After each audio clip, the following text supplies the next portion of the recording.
हम लोग बच्चों इसके बाद आगे के लेक्चर पर काम कर रहे हैं। फर्स्ट से लेकर 6 लेक्चर तक कंप्लीट कर चुके हैं और कॉन्सेप्ट पर ध्यान देते हुए लेक्चर थोड़े बड़े जरूर हो रहे हैं, लेकिन मेरी पूरी कोशिश है कि हर चीज जिस पर कुछ कंफ्यूजन क्रिएट हो सकते हैं वो सारे के सारे सॉल्व किए जा सके। आज इनवर्स पे हम लोग उन क्वेश्चंस पर ही अभी बात करेंगे, क्योंकि मुझे लगता है कि डाउट्स कुछ कम हुए हैं, तो कुछ ऐसे डाउट्स जो कि ज्यादा पूछे जा चुके हैं पहले उन पर बात करेंगे और फिर उसके बाद अगर समय बचता है तो आगे के नए कॉन्सेप्ट पर। पहले एक क्वेश्चन से हम लोग सीधे स्टार्ट लेते हैं। क्वेश्चन ये है कि find the value of x and y from the system of equations, और वो सिस्टम है sine inverse x plus sine inverse y is equal 2π/3, cos inverse x minus cos inverse y is equal π/3। ऐसे question में important part क्या है, हम ये देख रहे हैं कि दोनों, एक बात सिंपली क्लास 6 की तरह अगर सोचें तो अगर ये दोनों ही, ये अगर P प्लस क्यू होता और ये भी P और Q यानी दोनों के फॉर्मेट सेम होते हैं तो हम साइमल्टेनियस इक्वेशन की कॉन्सेप्ट से आसानी से सॉल्व कर देते हैं। इसका मतलब या तो दोनों ही हमको साइन इनवर्स में इक्वेशंस मिल जाए या दोनों ही हमको कॉस इनवर्स में इक्वेशंस मिल जाए, हम सॉल्व कर लेंगे। और ये छोटा सा कॉन्सेप्ट है, इसमें बहुत ज्यादा बड़ी चीज नहीं है। जैसे अब इसके सॉल्यूशन पर हम ध्यान देते हैं। हम इक्वेशन 2 को चेंज करते हैं और आइडेंटिटी का यूज करते हुए क्या कॉस इनवर्स एक्स को 90 माइनस साइन इनवर्स एक्स लिखा जा सकता है। होपफुली हम लोगों को ये अभी भी याद होना चाहिए कि sine inverse x plus cos inverse x एक आइडेंटिटी होती है जिसका सम π/2 होता है, लेकिन इस पर एक कंडीशन काम करती है कि x हम केवल -1 से 1 के बीच में ले सकते हैं। और इसके अकॉर्डिंगली अगर हम cos इनवर्स x का मान यहां ये रख दें, इसी तरह से अगर हम cos इनवर्स y का मान रख दें जो कि 90 माइनस साइन इनवर्स y हो जाता है इज इक्वल π/3। अब ये ध्यान दीजिए, जब ब्रैकेट खोल देते हैं तो π/2 कैंसिल हो जाता है। इसका मतलब ये इक्वेशन मेरे पास रह जाती है माइनस साइन इनवर्स एक्स और minus minus plus sine inverse y is equal π/3। अपने कैलकुलेशन में मैं इसको फर्स्ट इक्वेशन कह देता हूं अपने कैलकुलेशन में, और जो मुझे दूसरी इक्वेशन दी थी अब वो लिख देता हूं। तो वो दूसरी इक्वेशन थी sine inverse x plus sine inverse y is equal 2π/3। और मुझे लगता है यहां के बाद क्वेश्चन को करना सिर्फ एक फॉर्मेलिटी है। आप जानते हो कि अगर हम एक बार इन दोनों को ऐड कर दें तो ये दोनों सेम होने के कारण कैंसिल हो जाएंगे और ये सेम होने के कारण जुड़ जाएंगे। इसका मतलब पहले मैंने दोनों इक्वेशंस को एक दूसरे से जोड़ दिया, तो ये बन जाता है 2 साइन इनवर्स वाई, और यार इधर जोड़ते हैं तो π/3 का मतलब ये हो जाता है 60 डिग्री, जबकि 2π/3 का मतलब ये हो जाता है 120 डिग्री। तो दोनों को ऐड किया यानी ये बन जाता है 180 degree. That means sign inverse y रह जाता है 90 डिग्री, और यार लास्ट स्टेप ये आ जाती है कि हमें चाहिए क्या, y। तो y इज इक्वल, जब साइन इनवर्स उधर जाएगा साइन 90 और साइन 90 का मान 1। दैट मीन्स ये पहली वैल्यू हमें मिल जाती है, और हम ये देखते हैं कि यहाँ पर y का मान 1 से ज्यादा नहीं होना चाहिए था। वो इसको सूट भी कर रहा है, यानी ये एक्सेप्टेबल है। क्वेश्चन खत्म हो जाता है ऐसे कि अब अगर हम इसी तरह से साइन इनवर्स y की वैल्यू किसी भी एक इक्वेशन में रख दें, जैसे मैंने सॉल्यूशन के हिसाब से इसको इक्वेशन 2 में डाल दिया, तो साइन इनवर्स x और साइन इनवर्स y की वैल्यू क्या थी 90, प्लस का 90 जब उस तरफ जाता है तो 90 इधर आके माइनस हो जाएगा, और ये 120 से सब्ट्रैक्ट हो जाने के कारण ये रह जाता है 30 डिग्री या π/6। हमें वैल्यू किसकी चाहिए थी, x की, यानी x इज इक्वल हो जाता है साइन 30 और साइन 30 की वैल्यू 1/2। लास्ट में वही बात कि ये मान क्योंकि साइन इनवर्स या कॉस इनवर्स से लिए गए हैं, इसलिए -1 से 1 के बीच में होने चाहिए, और अगर वो हैं तो हमारा आंसर हो जाता है। मुझे लगता है कि कुछ बहुत ज्यादा ऐसा कुछ टफ नहीं है, आसानी से समझने वाली बात थी। तो यहाँ प्लीज ध्यान दे लीजिए, आंसर में क्या आ जाता है, x is equal 1/2 and y is equal 1, और ये आंसर हो जाता है। चलिए अब देखते हैं दूसरा क्वेश्चन। एक और क्वेश्चन है, if θ1 and θ2 are minimum and maximum values of sine inverse x का whole square plus cos inverse x का होल स्क्वायर, फिर आगे कहता है which of the statement bracket में s is oblique are true. इसका मतलब ये होता है कि हो सकता है एक ही स्टेटमेंट सही हो, और ये भी हो सकता है कि इनमें से एक से ज्यादा स्टेटमेंट सही हो। पहली स्टेटमेंट में ये कहता है θ1, इसका माने मिनिमम तब होगा जब x की जगह -1 डाला जाए। दूसरे स्टेटमेंट में कहता है नहीं, अगर मिनिमम है तो x 1 होना चाहिए था। तीसरे स्टेटमेंट में θ2 यानी मैक्सिमम कह रहा है, और तब कहता है x 1 होना चाहिए था। चौथे स्टेटमेंट में कहता है θ1 यानी फिर वो मिनिमम कहता है, लेकिन कहता है x जब 1/√2 हो। और लास्ट में वो कहता है कि साइन इनवर्स ऑफ साइन θ2/θ1 की वैल्यू 3π-10। ऐसे क्वेश्चंस पर इसलिए अच्छे से काम करना चाहिए कि अक्सर ये क्वेश्चन जहां एक से ज्यादा कॉन्सेप्ट कवर हो रही हो, वो कंपटीशन में पूछे जाने के उनके चांसेस बढ़ जाते हैं। पहली बात। दूसरी बात, इस क्वेश्चन को sign inverse x cos inverse x की जगह टेन इनवर्स एक्स और कॉट इनवर्स एक्स के पेयर में भी पूछा जा सकता था, या सेक इनवर्स एक्स और कॉसेक इनवर्स एक्स के पेयर में भी पूछा जा सकता था। बस ये ध्यान रखना होगा कि जिसके पेयर में पूछा जा रहा है उसका एक्स कहां से कहां तक लाई करेंगे। जैसे यही क्वेश्चन अगर सेक इनवर्स और कॉसेक इनवर्स एक्स के क्वेश्चन में होता तो ये पार्ट तो हम कंसीडर ही नहीं करते, क्योंकि तब x की वैल्यू इन बिटवीन -1 से लेकर 1 के बीच तो होती ही नहीं थी। तो ये बात आपको हमेशा ध्यान रखनी है, कई बार बात हो चुकी है। अब इस क्वेश्चन के सॉल्व पर आते हैं।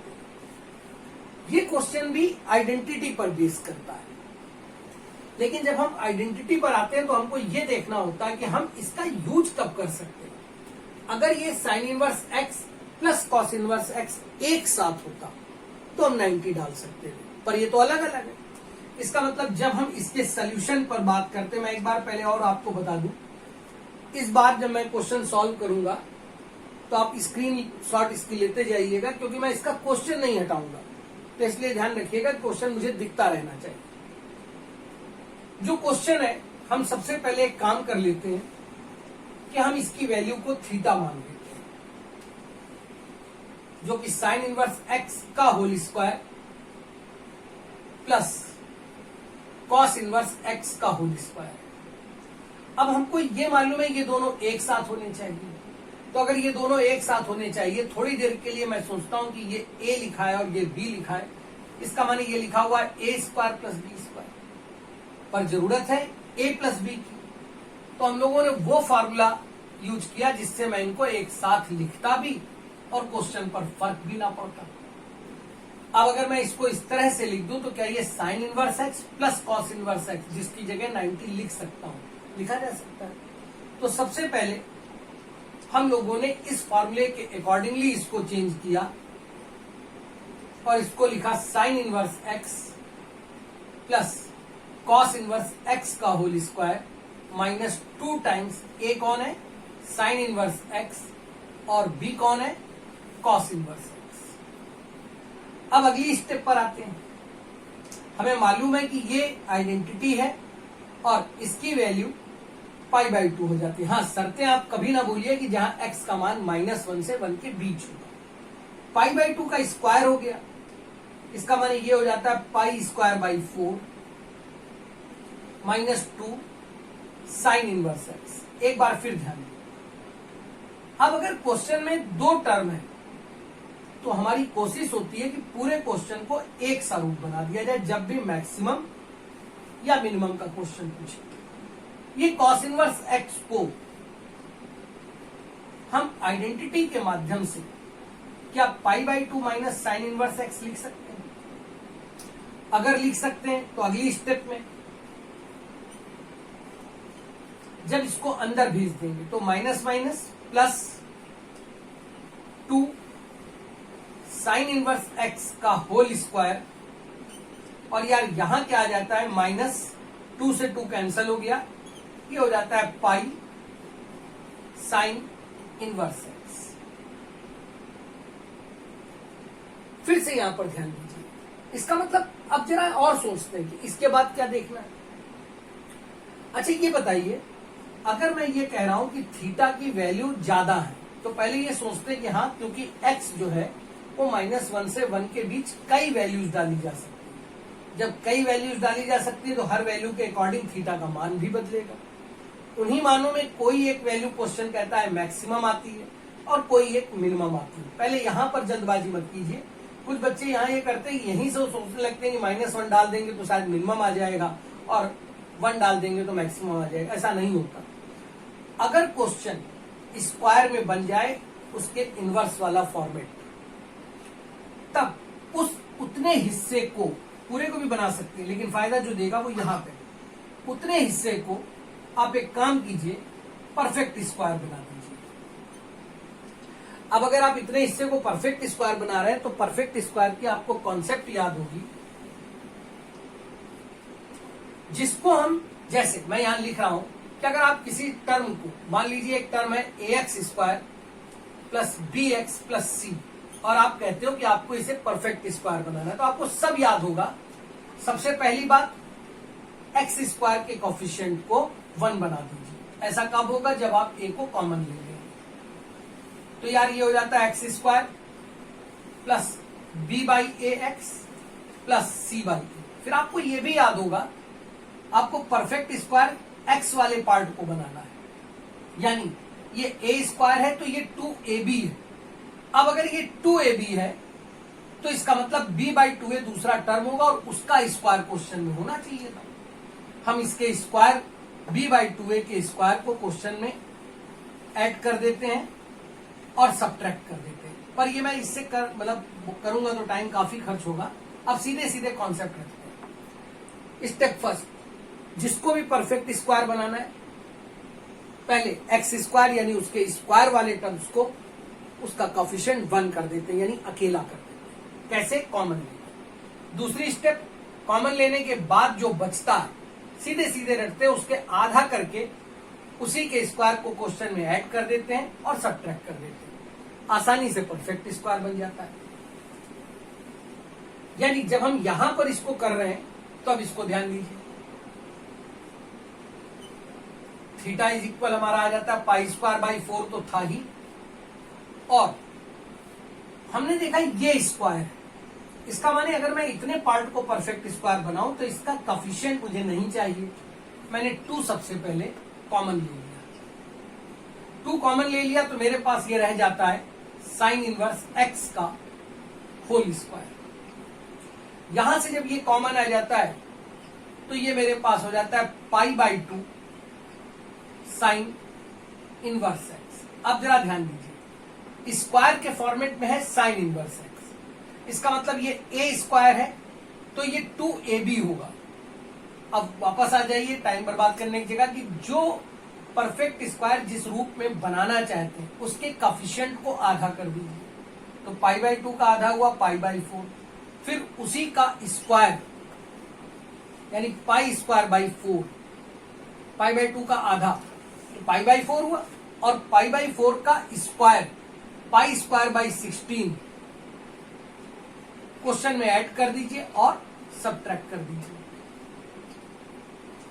अगली स्टेप में काम कीजिए। अब इस पूरे, आपको मालूम है कि ये जो टर्म है ये परफेक्ट स्क्वायर बन चुका है। पाई स्क्वायर बाई 4, 2 ऐसे ये भी बाहर रखा, और ये पूरा हमारे पास बन जाता है pi by 4 minus sine inverse x का होल स्क्वायर, और साथ में क्या लिखा हुआ है, माइनस का पाई स्क्वायर बाई 16। मुझे लगता है बताने की जरूरत नहीं कि स्क्वायर वाला टर्म ही जो होता है वो परफेक्ट स्क्वायर में लिया जाता है। 2 को अंदर भेज देते हैं। जब इस 2 को अंदर भेज देते हैं तो ये हो जाता है पाई square by 4, pi by 4 minus sine inverse x पूरे का होल स्क्वायर, और इसके साथ ये 2 भी आ गया। लेकिन जब वो 2 यहां आता है तो ये जाता है माइनस का पाई स्क्वायर बाई 8। ये दोनों एक साथ कैलकुलेट होते दिख रहे हैं। तो पाई स्क्वायर बाई 4 में से पाई स्क्वायर बाई 8 को जब आप सब्ट्रैक्ट कर देते हैं तो रह जाता है पाई स्क्वायर बाई 8।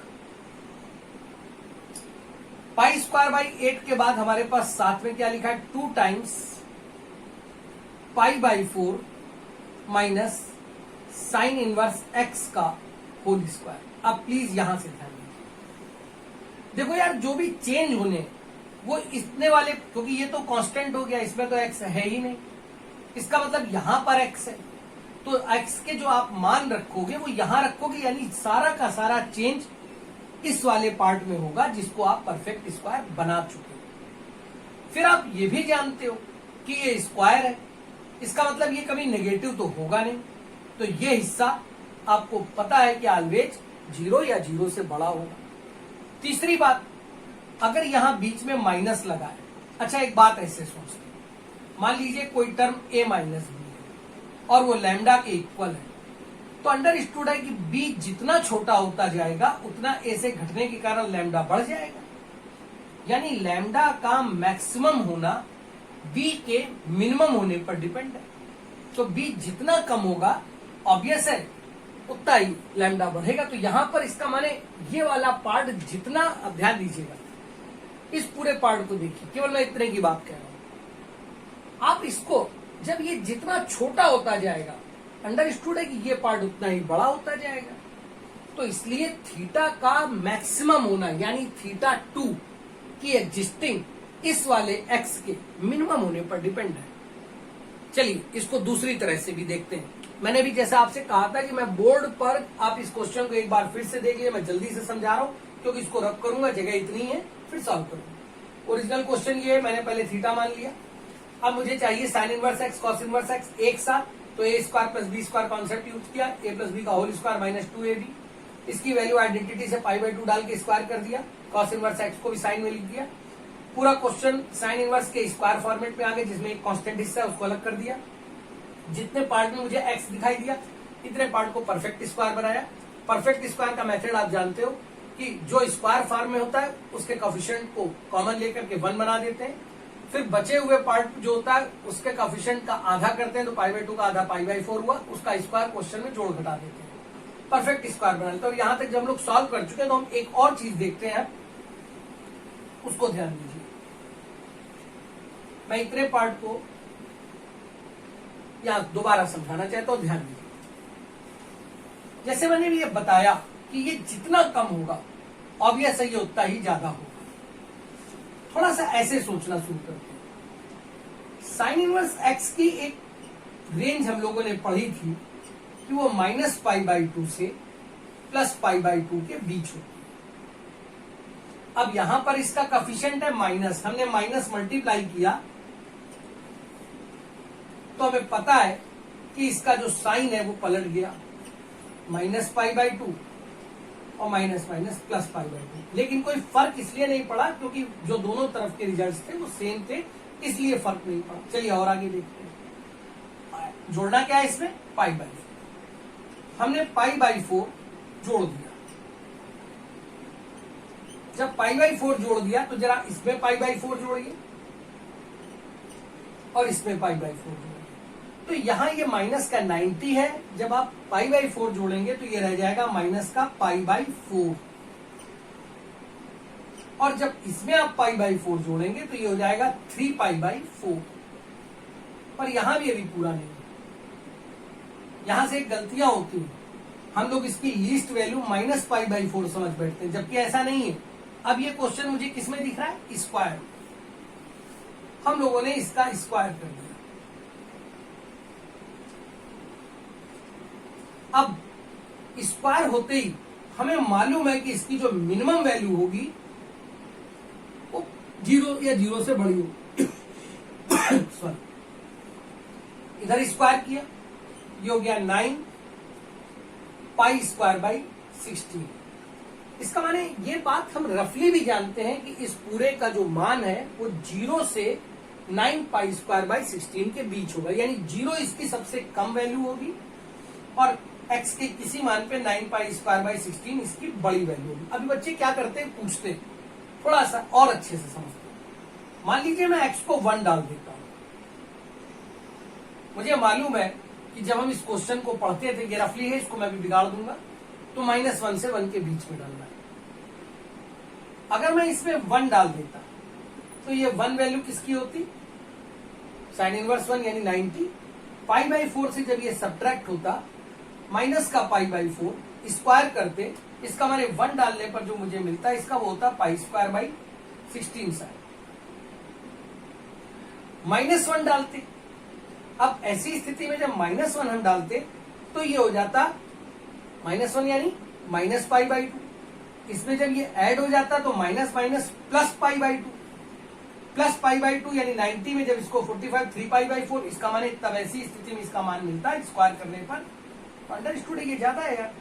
तो पहले तो ये जो बात मैं यहाँ समझाना चाहता था कि x की सबसे कम वैल्यू पर ये सबसे ज्यादा होगा, तो ये क्लियर। दूसरी बात, अब अगर हम कहें कि 1 पर इसको लीस्ट होना चाहिए तो नहीं, अगर x को 1/√2 डाल दें तो साइन इनवर्स 1/√2 खुद पाई बाई 4 हो जाएगा और पाई बाई 4 यानी 0 हो जाएगी, यानी इससे भी कम वैल्यू मुझे 0 मिल रही है यार, और 0 मिल रही है इसके बीच में 1/√2 पर। तो पहले अगर आपको किसी भी तरह का कोई कंफ्यूजन है कि यहां पर हमने स्क्वायर किया पाई बाई 4 वाले टर्म से 0 कैसे लिया, तो आप इसको हमेशा चेक कर लीजिए। अब वापस मैं क्वेश्चन पर आता हूं। इस कारण मुझे पता है कि यहां से यहां तक की वैल्यू, प्लीज ध्यान दीजिएगा। हम ये लिख भी सकते हैं कि जब x सबसे कम होगा तब ऐसी स्थिति में थीटा मैक्सिमम होगा। कारण ये कम होगा तो माइनस का प्लस हो जाएगा और ये स्क्वायर होकर के और ज्यादा हो जाएगा। अब x मिनिमम कब है, जब हमने x की जगह -1 डाला। x की जगह -1 डाला तो हमने क्या देखा कि -1 यानी sign inverse of -1 minus pi by 2, minus pi by 2 इसमें मिला और मैंने कहा ये मैक्सिमम है। मैक्सिमम मैंने किसको कहा था, θ2, यानी अब जो मान मिला -1 डालने पर वो θ2। It is pi square by 8 plus 2 time, अब मैं बार बार कैलकुलेट नहीं कर रहा हूं, 9 पाई स्क्वायर बाई 16। तो यार ये कैंसल होकर के 8 हो गया, दोनों का एलसीएम सेम है, इसका मतलब it is 10 pi square by 8 या और 5 पाई स्क्वायर बाई 4 बोल सकते हैं। तो मैंने पहले इस कर देखा कि जो मुझे मैक्सिमम वैल्यू मिली वो 10 पाई स्क्वायर बाई 8 है और वो मुझे x मिली कब है, x बराबर -1 पर। वापस आते θ2 यानी मैक्सिमम, मैक्सिमम में x 1 कह रहा है जबकि निकला कितना -1। इसका माने स्टेटमेंट 3 क्वेश्चन से गायब हो गया, ये गलत है। चलिए और आगे देखते हैं। मैं इसको हटा रहा हूं, प्लीज आप ध्यान देते रहिएगा। फिर हम लोगों ने इसको, अब मुझे चाहिए इसकी मिनिमम वैल्यू। अच्छा, अगर यार इसकी मिनिमम वैल्यू चाहिए तो हमने देखा कि ये सब स्क्वायर है, इसका माने ये 0 से छोटा तो कभी हो ही नहीं सकता। तब मैंने ये सोचा ये 0 कब होगा, अंडरस्टूड है, ये 0 तब होगा जब साइन इनवर्स x खुद पाई बाई 4 के इक्वल, क्योंकि दोनों कैंसिल होकर के 0 हो जाए। यार तब x कितना होगा, साइन पाई बाई 4 यानी 1/√2। और ऐसी स्थिति में हम ये जानते हैं कि जिस समय ये 0 हो जाएगा उस समय ये वैल्यू मिनिमम होगी, और मिनिमम इसका माने जिसको नाम दिया उसने θ1। तो θ1 जब ये 0 है और ये 0 है तो वो है कितनी, पाई, तो वो तो 0 ही हो गया ना, पाई स्क्वायर बाई 8। फिर से ध्यान दीजिए, ये क्या मिला, θ1 मुझे कब मिला, जब x 1/√2। तो θ1 का एक पार्ट ये था -1, यानी तो गलत है, इसका मतलब -1 पर तो मुझे नहीं मिला ना मिनिमम, ये गलत। 1 पर क्या मिनिमम मिला, ये भी गलत। लेकिन क्या 1/√2 पर मुझे मिनिमम मिला है, हाँ मिला है, इसका मतलब ये स्टेटमेंट सही हो जाता है। अब आ जाते हैं आखिरी बात, अभी एक स्टेटमेंट फिर भी बाकी है। मुझे लगता है यहां तक पहले ये शायद समझ में आ गई होगी बात कि परफेक्ट स्क्वायर बनाया, परफेक्ट स्क्वायर में जो ये कांस्टेंट था इसलिए इसको अलग रखा, जो चीज बदल सकती थी वो थी x, इसलिए x वाले हिस्से को परफेक्ट स्क्वायर बनाया। अब मुझे मालूम है परफेक्ट स्क्वायर है, इसका मतलब इसकी मिनिमम वैल्यू 0 हो सकती है, वो भी मैंने देखा कि क्या 0 हो सकती है, तो मैंने देखा हाँ 1/√2 पर 0 हो सकती है, यानी मिनिमम 0 होगी, और स्क्वायर है इसलिए बाकी सारी वैल्यू बड़ी होंगी। तो बाकी सारी वैल्यूज के अकॉर्डिंगली हम लोगों ने मान रखने शुरू किए। तो जब हमने देखा कि x को -1 डाला तब ये मैक्सिमम था और उसका मान आया 10π²/8, काट भी सकते हैं 5π² भी बोल सकते हैं। और इसी तरह से जब ये 0 था तब उसका मान आया π²/8। अब एक लास्ट पार्ट बचा है जिसको हमें और सॉल्व करना है, तो जरा लास्ट पार्ट भी देख लीजिए कि वो क्या कह रहा है। लास्ट पार्ट में वो ये कहता है कि sine inverse of sine θ2 by θ1, यानी कि साइन इनवर्स ऑफ साइन, हमने यहां से θ2 की वैल्यू डाली जो कि 10π²/8 है, और θ1 की वैल्यू जो कि π²/8। अब हमें पता है कि π²/8 कैंसिल हो गया, इसका माने ये हो जाता है साइन इनवर्स ऑफ साइन 10। लेकिन क्या आपको ये बात याद है कि हम लोगों ने इसको शायद सेकंड लेक्चर में कवर किया था कि कभी भी जब क्वेश्चन में साइन इनवर्स हो बाहर, तो sine inverse of sine x जब भी होगा तब इस स्थिति में उसकी रेंज कंसीडर की जाती है। जैसे मैं यहां पर एक बार दोबारा उस बात को लिख रहा हूं कि अगर x -π/2 से +π/2 के बीच में हो तो sine inverse of sine x को आप डायरेक्टली x लिख सकते थे, क्योंकि तब यहां जो भी लिखेंगे वो इसकी रेंज को कंसीडर करेगा, बार बार इसकी बात करने का कोई मतलब नहीं है।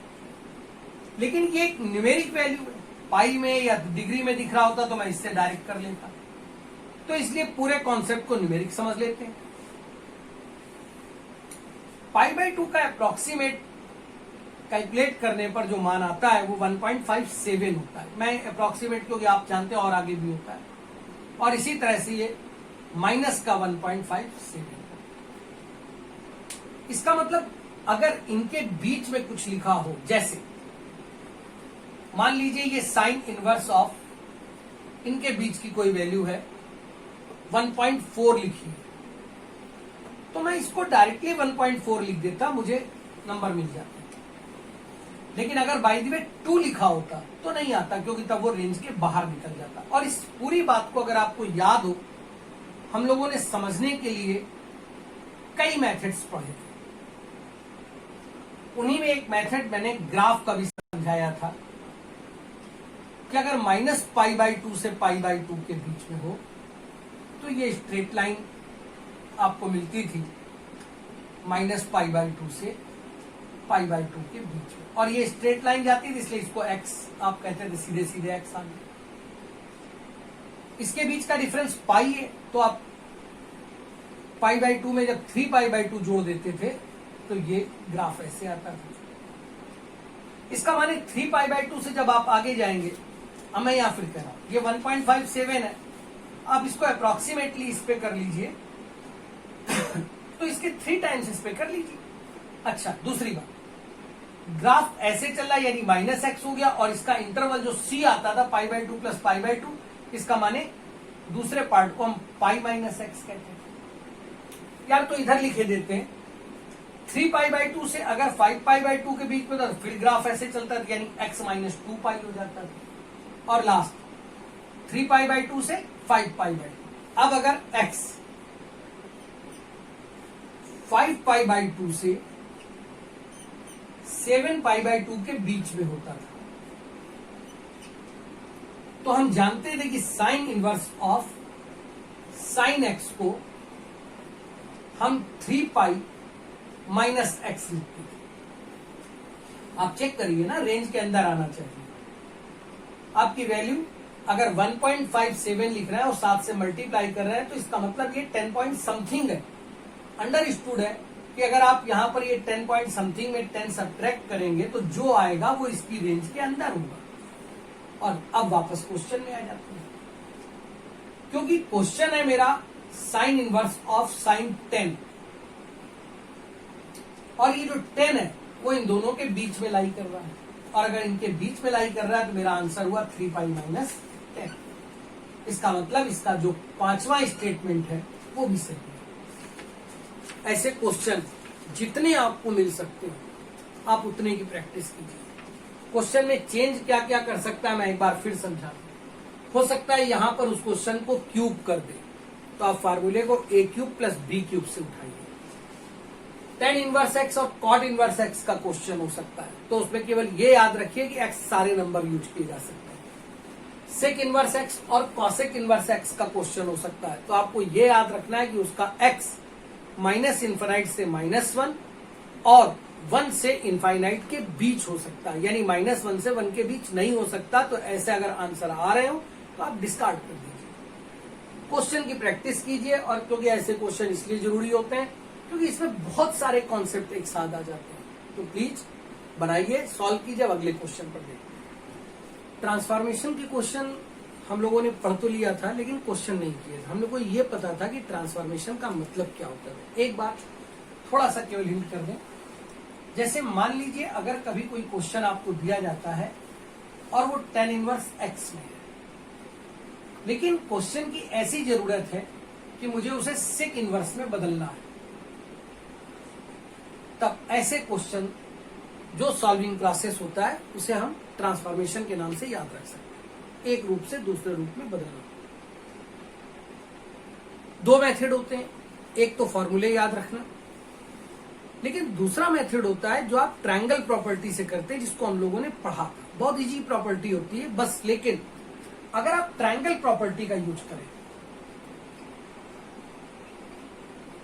तो आपको एक शर्त याद रखनी होगी कि x ऑलवेज पॉजिटिव लेना होगा। यानी अगर क्वेश्चन में दिया हुआ टर्म नेगेटिव है तो सॉल्व ट्रांसफॉर्म करने से पहले उसे पॉजिटिव बना लीजिए। दूसरी एक बात और मैंने बताई होगी, किसी भी ट्रांसफॉर्मेशन की एक कंपलसरी शर्त है कि ट्रांसफॉर्म करते समय उसका जो x है वो अपनी बेसिक कंडीशन को जरूर फॉलो करेगा। दोनों तरफ से उसका सेटिस्फाई होना जरूरी है। यानी अगर कोई मान रेंज के अकॉर्डिंगली इधर निकल रहा है लेकिन वो इसको सेटिस्फाई नहीं कर रहा, जो कि ट्रांसफॉर्मेशन में नहीं होगा अगर आप x को पॉजिटिव कर दोगे तो कभी नहीं फंसेगा। लेकिन अगर ऐसा ध्यान रखें कि रेंज भी दोनों तरफ से हमेशा सेटिस्फाई होनी चाहिए। ऐसे क्वेश्चन में जैसे एक एग्जाम्पल पर, पहले सिंपल एग्जाम्पल पर बात कर लें।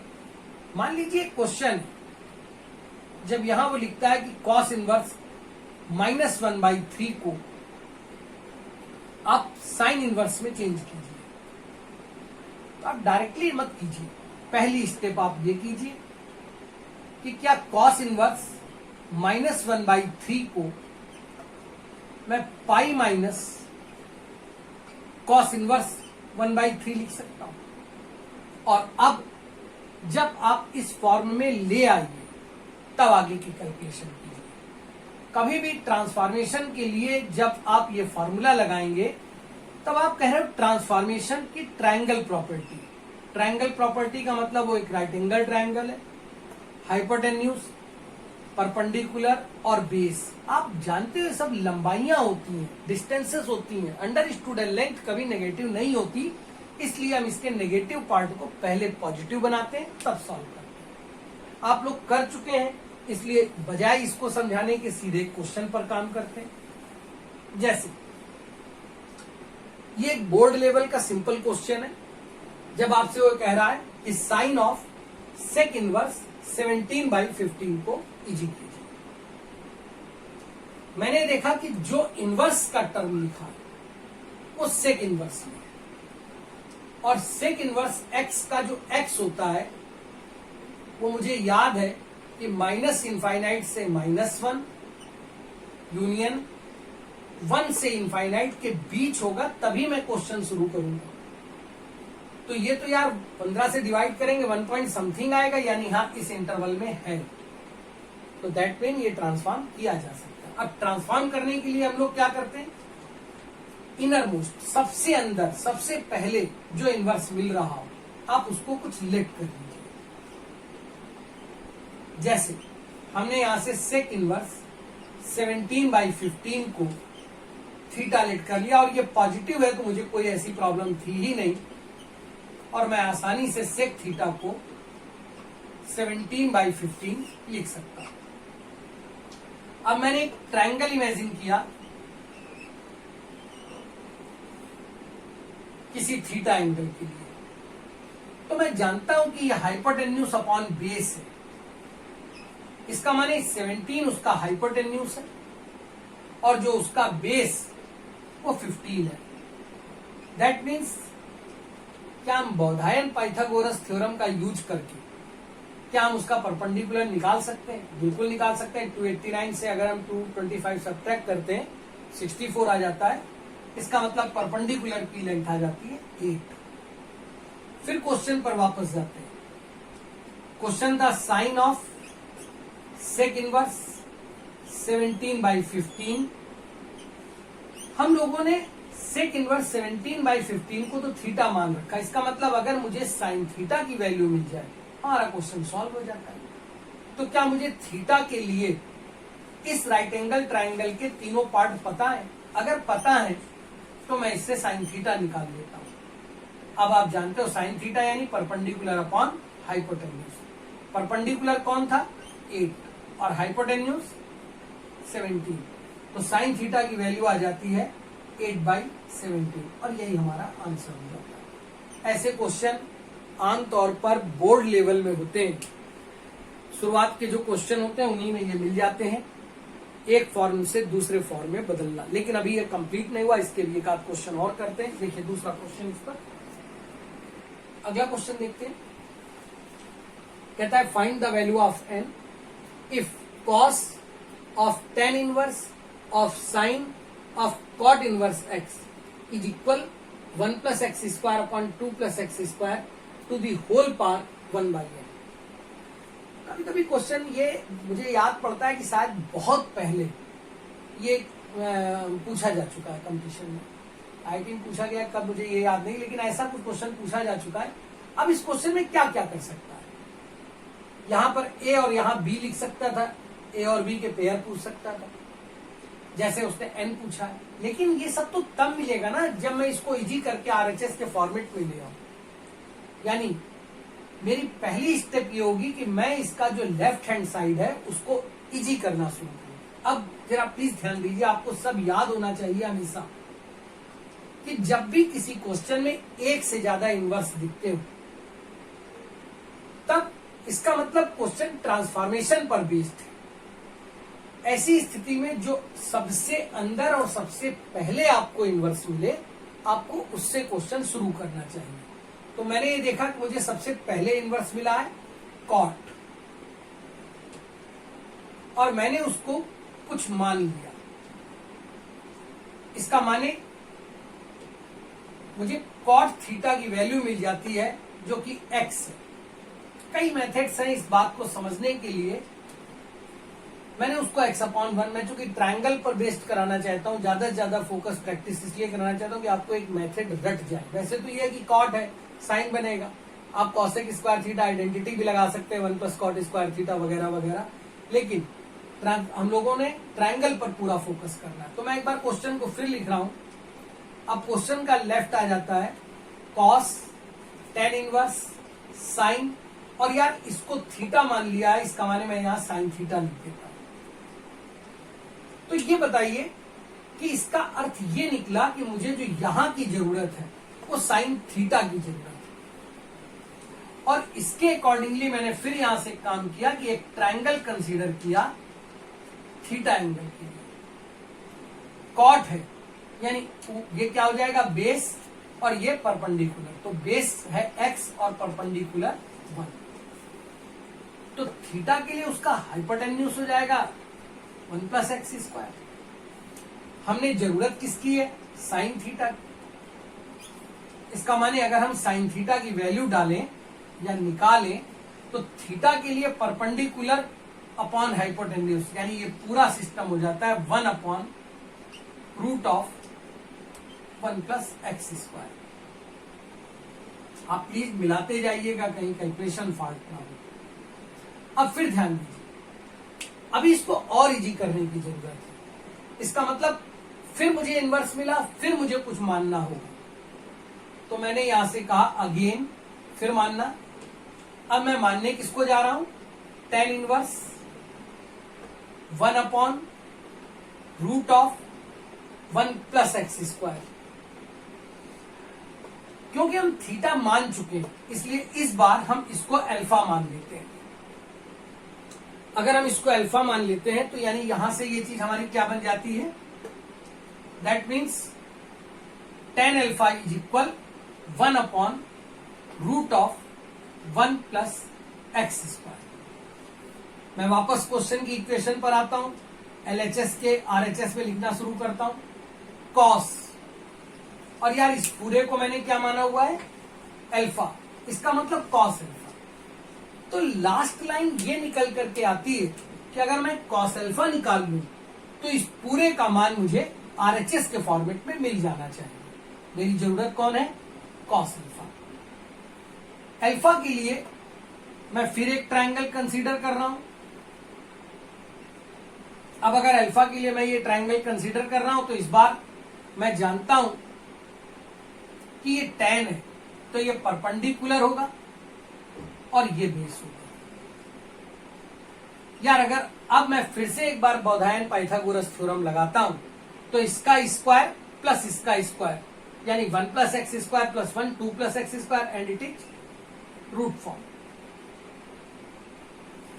जरूरत किसकी है हमको? कॉस अल्फा की। अगर हमें कॉस अल्फा की जरूरत है तो कॉस अल्फा क्या हुआ? बेस अपॉन हाइपोटेन्यूज, और बेस अपॉन हाइपोटेन्यूज बेस कौन है? Root of 1 plus x square, जबकि हाइपोटेन्यूज कितना है? 2 प्लस एक्स स्क्वायर। इसका माने क्या? अब मैं इस पूरे पार्ट को जैसा क्वेश्चन ने लिखा था क्या मैं वैसा लिख सकता हूं? और अगर मैं वैसा लिख सकता हूं तो मैं अंडर रूट को एक साथ करके पावर 1/2 डाल देता हूं। और अगर पावर 1/2 है, अब क्वेश्चन को कंपेयर कर दीजिए। तो जैसे ही क्वेश्चन को कंपेयर किया तो कंपेयर करते ही हमें n की वैल्यू 2 मिल जाती है। और सिंपल है यार, कोई बहुत टफ नहीं है। तो ये उम्मीद है कि यहाँ पर केवल इंपॉर्टेंट है कि जो सबसे पहले इनवर्स मिलता है हम उससे उसको मानना शुरू करते हैं। और ये जरूर ध्यान रखें, यहाँ पर एक गलती हुई किसी बच्चे से कभी सामने आया कि जल्दबाजी में उसने इसको भी थीटा मान लिया, इसको भी थीटा मान लिया, जितनी बार उसको इनवर्स मिला सब थीटा मानता चला गया। ये कैसे हो सकता है? यानी जिस चीज को आप एक बार मान लेते हैं फिर अगली बार आप उसका नया नाम थीटा 1 कर दीजिए, थीटा डैश, इतना ही थीटा से प्यार है आपको तो थीटा 2 कर दीजिए, थीटा 3 कर दीजिए, लेकिन आप बदलते जाइए। वापस क्वेश्चन का आरएचएस बनाइए। जो यहाँ जब आरएचएस पहले देखिए नहीं कि आरएचएस क्या है, पहले आप अपने हिसाब से कैलकुलेट कीजिए, फिर उसके बाद जब आपको आपका सोल्यूशन मिल जाए कंपेयर कराने के लिए देख लीजिए, आपको ऑटोमेटिकली जो क्वेश्चन पूछ रहा होगा वो मिल जाएगा। चलिए अगला क्वेश्चन देखिए। अब इस अगले क्वेश्चन को देखिए। Find the value of x if sine of cos inverse -4/5 is equal cos tan inverse एक्स। बहुत सिंपल क्वेश्चन है, सारे ट्रांसफॉर्मेशन बेस्ड है, लेकिन प्रॉपर्टीज क्या क्या आती है वो देखते हैं। देखिए ये बात सबसे पहली स्टेप में हमने समझी थी कि कभी भी किसी भी ट्रांसफॉर्मेशन में एक्स अगर नेगेटिव हो तो सबसे पहला स्टेप ये होगा कि आप उसको पॉजिटिव कीजिए। अब ये फॉर्मूला कौन सा बना रहा है? Cos inverse. और कॉस इनवर्स में अगर -x यूज करना है तो हम जानते थे कि ये स्टेप हो जाती थी pi minus cos inverse x। इसका मतलब अगर हम पहली स्टेप यहां से याद करें तो साइन कॉस इनवर्स -4/5 को जब हम सॉल्व करते हैं तो ये हो जाएगा पाई माइनस कॉस इनवर्स 4/5। अब यार जो दूसरी स्टेप है, यहां से एक फॉर्मूला दिख रहा है मुझे, और वो फॉर्मूला प्लेन ट्रिग्नोमेट्री का है, sine pi minus theta. Sine pi minus theta आप जानते हैं सेकंड क्वाड्रेंट है तो साइन थीटा ही होगा, साइन पाई माइनस थीटा। इसका माने ये जो आपको कॉस इनवर्स 4/5 दिख रहा है, आप इसको थीटा कह रहे हैं ना, तो pi minus theta is sine theta, that is cos inverse 4/5। अब आप बहुत अच्छे से जानते हैं कि इसका मतलब अगर ये साइन है तो ये भी साइन इनवर्स होना चाहिए। दो रास्ते, या तो डायरेक्टली फॉर्मूला लगाइए, या आप एक काम कीजिए कि आप इस कॉस इनवर्स 4/5 को कुछ लेट कर लीजिए। सपोज करते हैं हम लोगों ने अल्फा लेट कर लिया, इसका माने कॉस अल्फा की वैल्यू हो जाती है 4/5। अब आपको पता है कि ये बेस है और ये हाइपोटेन्यूज है, तो ज्यादा टाइम मत बर्बाद कीजिए, परपेंडिकुलर इसका माने 3 आ गया। आपने कॉस इनवर्स 4/5 को क्या माना है, अल्फा। तो जब कॉस इनवर्स 4/5 की वैल्यू यहां पर हम लोग अल्फा डाल देते हैं तो ये पूरा हो जाता है साइन अल्फा। जहां हमें पता है कि साइन अल्फा का मान जब हम इससे कैलकुलेट करेंगे तो उसी ट्रायंगल से परपेंडिकुलर अपॉन हाइपोटेन्यूज, इसका मान ये हो जाता है 3/5। लास्ट स्टेप पे आइए, आपने जो कुछ भी निकाला है या आपने एलएचएस को कैलकुलेट किया और उसका मान निकाल लिया। अब अगर आप वापस क्वेश्चन पर आए तो आपको वैल्यू बतानी है x, और x उसके आरएचएस में। इसका माने क्या मैं इस क्वेश्चन को अब ऐसे लिख सकता हूं, cos of tan inverse x, और यार इसका मान हम निकाल चुके हैं और वो था 3/5। दो रास्ते, या तो इसको यही कॉस इनवर्स में बदल दिया जाए, क्या काम कीजिए ना, क्या मैं कॉस को उधर ले जाकर के इसको कॉस इनवर्स 3/5 कह सकता हूं। अब अगर कॉस इनवर्स 3/5 कह सकता हूं तो फिर लास्ट स्टेप क्या आती है, tan इनवर्स है। इसका माने यहां भी ये tan इनवर्स होता तो हम आसानी से कंपेयर कर सकते हैं। फिर वही ट्रांसफॉर्मेशन, और इस बार इस कॉस इनवर्स 3/5 को हम लोगों ने फिर कुछ मान लिया। सपोज करते हैं कि हम लोगों ने इसको थीटा मान लिया, मतलब कॉस थीटा की वैल्यू हो जाती है 3/5। इसके अकॉर्डिंगली जब हम यहां पर इसको tan में चेंज करते हैं तो tan थीटा की वैल्यू हो जाएगी, आप ध्यान दीजिए ये बेस है, हाइपो है तो परपेंडिकुलर 4 आया होगा,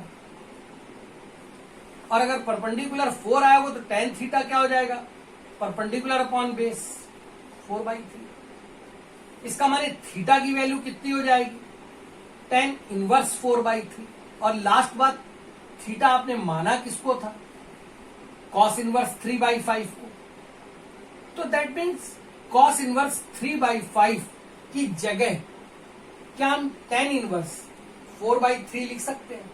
और यार अगर लिख सकते हैं तो अब दोनों ही तरफ tan का सिंपल क्वेश्चन है, tan इनवर्स में तो कंपेयर कर देते हैं, और जैसे ही कंपेयर करते हैं तो x की वैल्यू आ जाती है 4/3, और ये हमारा आंसर हो जाता है। देखिए क्वेश्चन ट्रांसफॉर्मेशन के बहुत सरल होते हैं, ये कभी टफ नहीं होते, ये थोड़े से टाइम जरूर ले सकते हैं लेकिन ये कभी टफ नहीं होता। चलिए अगला क्वेश्चन देखते हैं, प्लीज इसको एक बार अच्छे से समझ ली। क्वेश्चन में इंपॉर्टेंट लाइन क्या थी, इसका माइनस खत्म किया जाना, कॉस इनवर्स था, साइन बनाना था। अब ट्रायंगल प्रॉपर्टी मानते चले जाइए, खुद ब खुद एक स्टेप ऐसी आती, आसानी से सॉल्व होता। हाँ गलतियां होती कैलकुलेशन की, उसे प्लीज जरूर ध्यान दीजिए। अब कुछ और आगे ट्रांसफॉर्मेशन में ही एक तो ये मेथड होता है, एक मेथड और होता है जब जिसको हम लोग ये कह सकते हैं कि मिसलेनियस टाइप क्वेश्चन होते हैं। tan इनवर्स का क्वेश्चन है और अंदर के पार्ट में x है, पर वो जो डायरेक्टली क्वेश्चन दिया हुआ है वो कुछ बड़ा हो जाता है, उसका कैलकुलेशन बड़ा हो रहा होता है। मैं एक क्वेश्चन केवल यहां लिख रहा हूं, मतलब जस्ट केवल ये समझने के लिए, बाद में इस पर सारी बातें करेंगे। एक क्वेश्चन है, मान लीजिए आपको ऐसे दिया जाता है, if y is equal tan inverse of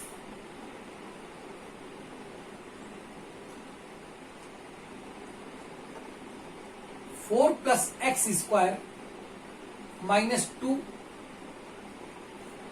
upon x, और आपसे कह दे then calculate y dash 0।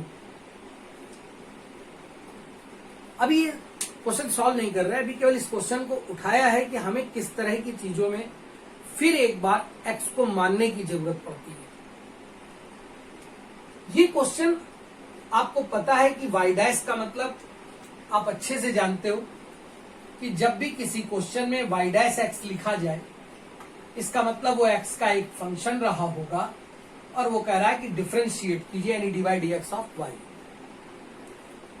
After this अगर यहां पर कुछ लिखा है 1 2 3 4, तो ये कहता है कि आप डिफरेंशिएट करने के बाद जो वो लिखी है वैल्यू वो उस पर डाल दीजिए। अब जरा दोबारा देखिए, अगर मैं केवल इसको कैलकुलस के फ्रेम से देखूं तो ये बताइए कि tan इनवर्स में मुझे करना कैसे पड़ेगा। यानी पहले मैं इसको डिफरेंशिएट करूंगा, फिर चेन रूल लगाऊंगा, और फिर चेन रूल लगाने के बाद इसको जब डिफरेंशिएट करूंगा तो यार यहाँ क्वेसेंट रूल वगैरह लगेंगे।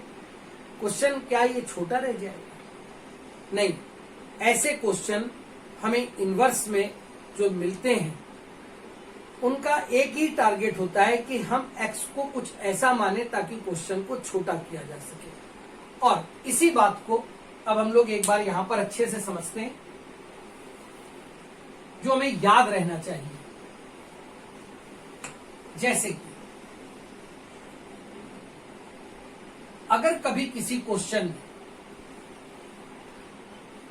ए स्क्वायर माइनस एक्स स्क्वायर हमें मिल जाता है, तब इस स्थिति में हम x को या तो a साइन थीटा लेट कर लें और या x को a कॉस थीटा लेट कर लें।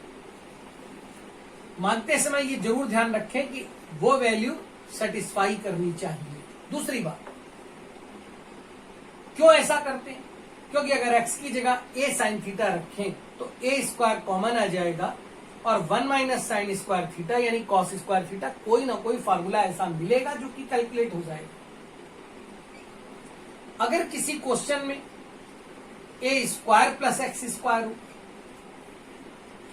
तब इस स्थिति में हमें एक्स को या तो ए टेन थीटा मान लेना चाहिए और या एक्स को एक कॉट थीटा मान लेना चाहिए। अगर किसी क्वेश्चन में एक्स स्क्वायर माइनस ए स्क्वायर, तब हमें एक्स को या तो ए सेक थीटा मान लेना चाहिए और या ए कॉसेक थीटा मान लेना चाहिए। बाय द वे, कोई क्वेश्चन ऐसा हो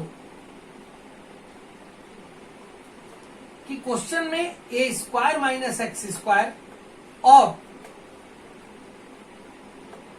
ए स्क्वायर प्लस एक्स स्क्वायर दोनों हो एक ही साथ। कोई भी एग्जांपल आप ले लीजिए, मान लीजिए कि क्वेश्चन ऐसे कुछ फॉर्म में है, a square minus x square upon a square plus x square.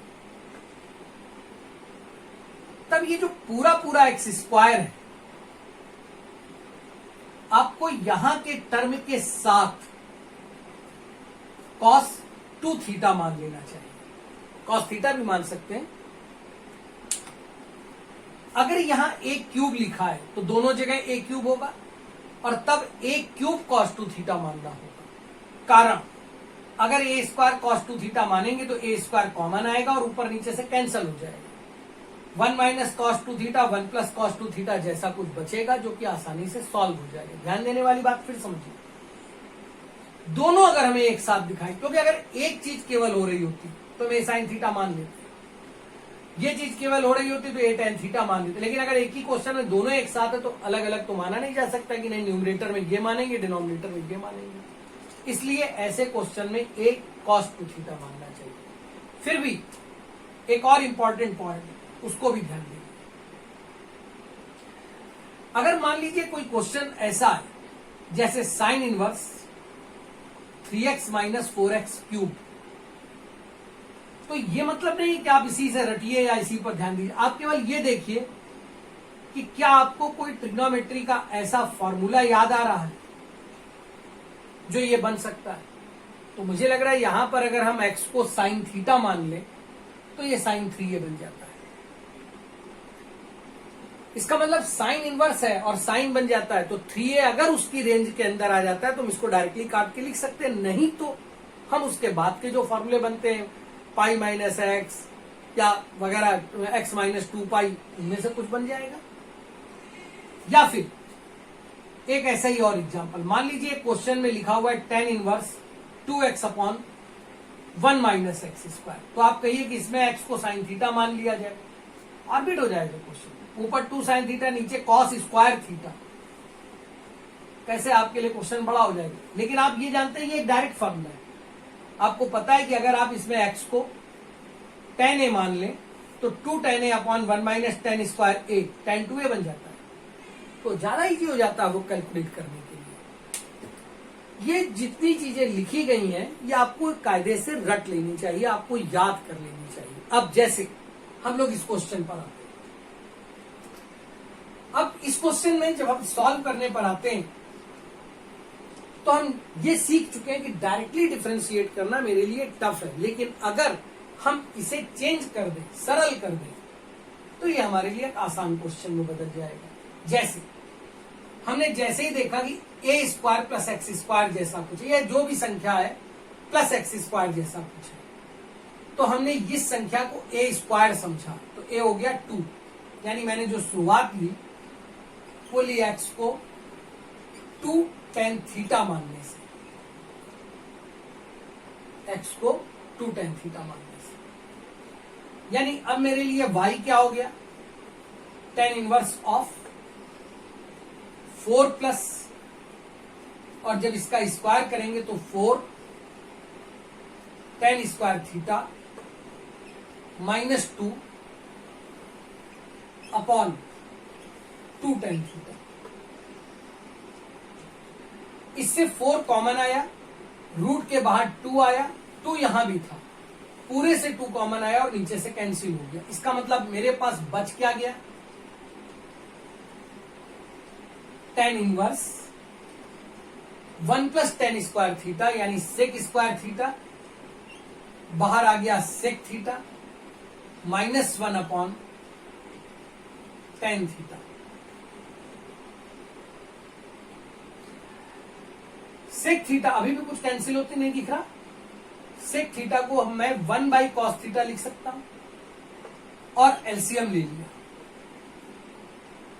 इसका मतलब tan inverse 1 by cos theta या 1 minus cos theta upon cos theta ऊपर, और इसी तरह sine theta upon cos theta, दोनों के डिनोमिनेटर सेम कैंसल हो गए और ये हो जाता है ये। इसका मतलब अगली बात क्या आती, 1 माइनस कॉस थीटा। अब मुझे 1 खत्म करना है, तो मैं कॉस थीटा का कोई वो फार्मूला ढूंढता हूं जिसमें 1 हो, और 1 अगर प्लस का होगा तो ब्रैकेट खुलते ही कट जाएगी, यानी 1 माइनस 2 हाफ एंगल फार्मूला लगा देता हूं, साइन स्क्वायर थीटा बाई 2। आपने ये कई बार क्वेश्चन किए होंगे, 10th वगैरह में आसानी से किए होंगे कि अगर ये बाई 2 आ गया तो फिर ये तब इजी हो जाएगा जब ये भी बाई 2 हो, तो इसलिए साइन 2a के फार्मूले से इसमें भी हाफ एंगल फार्मूला लगा देता हूं, 2 sine theta by 2 cos theta by 2, bracket खोल दो, 1 से 1 कैंसल, थोड़ी एक स्टेप डायरेक्ट कर लीजिए, माइनस माइनस प्लस, बाद में 2 से 2 कैंसल, एक स्क्वायर वाला टर्म साइन से कैंसल, तो एक साइन थीटा बाई 2 ऊपर बचा और कॉस थीटा बाई 2 नीचे। इसका मतलब नेक्स्ट स्टेप हो गई tan inverse of tan theta by 2। यहां एक बात को ध्यान दीजिए, अगर क्वेश्चन में कुछ भी नहीं दिया गया है, कोई शर्तें नहीं है, तो हम ये मान के चलते हैं कि जो थीटा बाई 2 है वो माइनस पाई बाई 2 से पाई बाई 2 के बीच में है, माइनस पाई बाई 2 से, मतलब ये रेंज हम इसको मान के चलते हैं। तो इसका मतलब हम इसको डायरेक्टली काट सकते हैं, तो जो y की वैल्यू आ जाती है वो बचती है थीटा बाई 2। अब फिर ध्यान दीजिए, ये जो थीटा था ये क्वेश्चन का पार्ट था या आपने इसको इजी करने के लिए माना है? अंडरस्टूड है कि आपने इसको माना है, इसलिए यहां से थीटा की वैल्यू निकाल लेते हैं। 2 डिवाइड हुआ x/2 बना, tan इनवर्स इधर आ गया, इसका मतलब थीटा की वैल्यू बन जाती है tan इनवर्स ऑफ x/2। देखिए, वैसे तो अब अगर आप मुझसे नहीं कराएं तो ज्यादा अच्छा होगा, क्योंकि मेरा ऑब्जेक्ट था केवल इसके इनवर्स को इजी करना, और इसके इनवर्स को इजी करने में आपके पास ये टर्म आ गया tan इनवर्स x/2। और मुझे लगता है मैं इसके बाद करना भी नहीं चाहता, क्या इसको डिफरेंशिएट कर सकते हैं विद रिस्पेक्ट टू x? तो यार जब dy/dx आएगा तो आपको tan इनवर्स x का फॉर्मूला मालूम होगा। अगर tan इनवर्स x है तो 1/1 + x², वो सब आप करिए। उसके बाद जब आप पूरा डिफरेंशिएट कर लीजिए तो x की जगह 0 डाल दीजिए। आई होप शायद इसका आंसर 1/4 आएगा, शायद कर लीजिएगा। मुझे नहीं लगता कि मुझे आगे करना चाहिए, क्योंकि ये एक सिंपल कैलकुलेशन है, आप कर सकते हैं। मेरा ऑब्जेक्ट था कि इनवर्स का कैसे यूज करना है वो देखा जाए। तो वापस आइए, इसे भी हम सब्स्टिट्यूशंस में डाल देते हैं। ट्रांसफॉर्मेशन या के अगला पार्ट सब्स्टिट्यूशन होता है। इसमें हम लोग क्या करते हैं कि क्वेश्चन को इजी करने के लिए x को कुछ मान लेते हैं। मानते वक्त ये ध्यान रखते हैं कि इन शर्तों में देख लेते हैं कि अगर इनमें से कुछ सूट कर रहा है तो ही मानते हैं, अगर नहीं सूट कर रहा है तो फिर मानने की बजाय कैलकुलेशन पे आ जाते हैं। a² - x² मुझे क्वेश्चन में दिखा, तो हम x को a sin थीटा या a cos थीटा, अब a sin थीटा पर ही रखिए, a sin थीटा मान लेते हैं। a² + x², तो x को a tan थीटा मान लेते हैं। x² - a² a sec theta. लेकिन अगर दोनों है क्वेश्चन में तो जो टर्म लिखा है उसके साथ को मिलाते हुए cos 2 थीटा मान लेते हैं। पर अगर वो कोई एक डायरेक्ट फॉर्मूले की अप्रोच है तो हम उसको डायरेक्ट फॉर्मूले, जो मुझे याद आ रहा है कि ये फॉर्मूला बन सकता है, हम उसके हिसाब से मान लेते हैं। अब देखिए इसका अगला क्वेश्चन, एक और क्वेश्चन देखते हैं। If cot inverse x/√3 - x² is equal sin inverse lambda, then find the value of lambda. अब ऐसे क्वेश्चन जब भी सॉल्व करें तो सबसे पहले ये जरूर, मैंने अभी बताया था कि आप ये जरूर चेक करिए कि जो आंसर हो वो फिजिबल हो, यानी दोनों को सेटिस्फाई करता हो। तो पहले क्या करो, आप ये देखिए कि जो LHS है इसकी रेंज हमें कहां से कहां तक मिलती है, 0 से π। और जो RHS है उसकी रेंज कहां से कहां तक होती है, -π/2 से +kπ/2। यानी कि जो कॉमन आंसर आना चाहिए 0 से π/2 के बीच आना चाहिए। तो मेरा जो ये बात इसलिए जरूरी है कि कभी कभी क्या होता है कि सॉल्व करने पर हो सकता है कि 2 या 2 से ज्यादा वैल्यू आ रही है, वैसे 2 ही आएंगी। तो ये जरूर देखिए कि आपका आंसर वही एक्सेप्ट हो जो एक साथ दोनों को सेटिस्फाई कर रहा हो। और ये बात शायद मैंने शुरुआत में बताई, इसीलिए बार बार जोड़ दिया कि पहले पॉजिटिव कर दीजिए। अब इस क्वेश्चन को सॉल्व किया जाए। क्वेश्चन को सॉल्व करने के 2 मेथड हैं। एक मेथड में आप क्या करते हैं, x, यहां मैंने देखा कि ये a² - x² का कॉन्सेप्ट है। इसका माने मुझे x को या तो a sin थीटा मानना चाहिए या a cos थीटा मानना चाहिए। हो सकता है आप a sin थीटा मान के शुरू करें, बिल्कुल करिए, गलत तब भी नहीं होगा, बस थोड़ा सा कैलकुलेशन ज्यादा होगा। क्यों? इसलिए क्योंकि ये cot इनवर्स है, ये cot से कटेगा, और अगर ये cot से कटेगा तो स्टेप्स कम होंगी। cot होने के लिए ऊपर cos होना चाहिए। ऊपर cos होने के लिए आप एक काम कीजिए, a sin थीटा की बजाय इसको a cos थीटा मानिए, तो आपकी कम से कम 3 से 4 स्टेप का फर्क पड़ जाएगा क्वेश्चन में। तो यहाँ प्लीज ध्यान दीजिए, स्टार्ट करते हैं इसके सोल्यूशन पर। तो सबसे पहले हम लोगों ने क्या किया, जैसे ही देखा कि कॉन्सेप्ट a² - x² की है, तो हमने x को, ये a² 3 था यानी a√3 हुआ, तो x को √3 cos थीटा लेट कर लिया। अब जब ये लेट कर लिया तो हम लोगों ने इसको रखना शुरू किया। ये हो गया cot इनवर्स, x था √3 cos theta upon root of 3 minus, और यार इसका स्क्वायर कर दिया तो ये हो गया 3 कॉस स्क्वायर थीटा, जिसका आरएचएस है साइन इनवर्स लैम्डा। 3 यहां भी 3 यहां भी कॉमन आया, रूट के बाहर √3 आया, √3 से √3 कैंसिल हो गया, यानी मेरे पास नेक्स्ट जो स्टेप आ रही है, अगली स्टेप वो क्या है, कॉस थीटा। 3 कॉमन निकल चुका था, प्लीज ध्यान दीजिए। तो 1 माइनस कॉस स्क्वायर थीटा, और 1 माइनस कॉस स्क्वायर थीटा यानी साइन स्क्वायर थीटा। बाहर फर्स्ट क्वाड्रेंट के हिसाब से पॉजिटिव आएगा, इसका माने साइन थीटा आप डायरेक्टली लिख सकते हैं। ये हो जाता है cos theta upon sine theta या कॉट थीटा, और that is equal to sine inverse.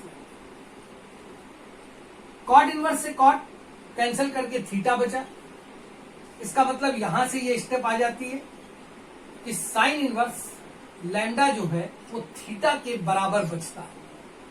पर थीटा तो आपने माना था, और अगर आपने थीटा माना था तो साइन इनवर्स लैम्डा, अब आप उस थीटा की वैल्यू डाल दीजिए x/√3, और कॉस इधर आके इनवर्स हो गया, जो डायरेक्टली लिख देते हैं कॉस इनवर्स x/√3।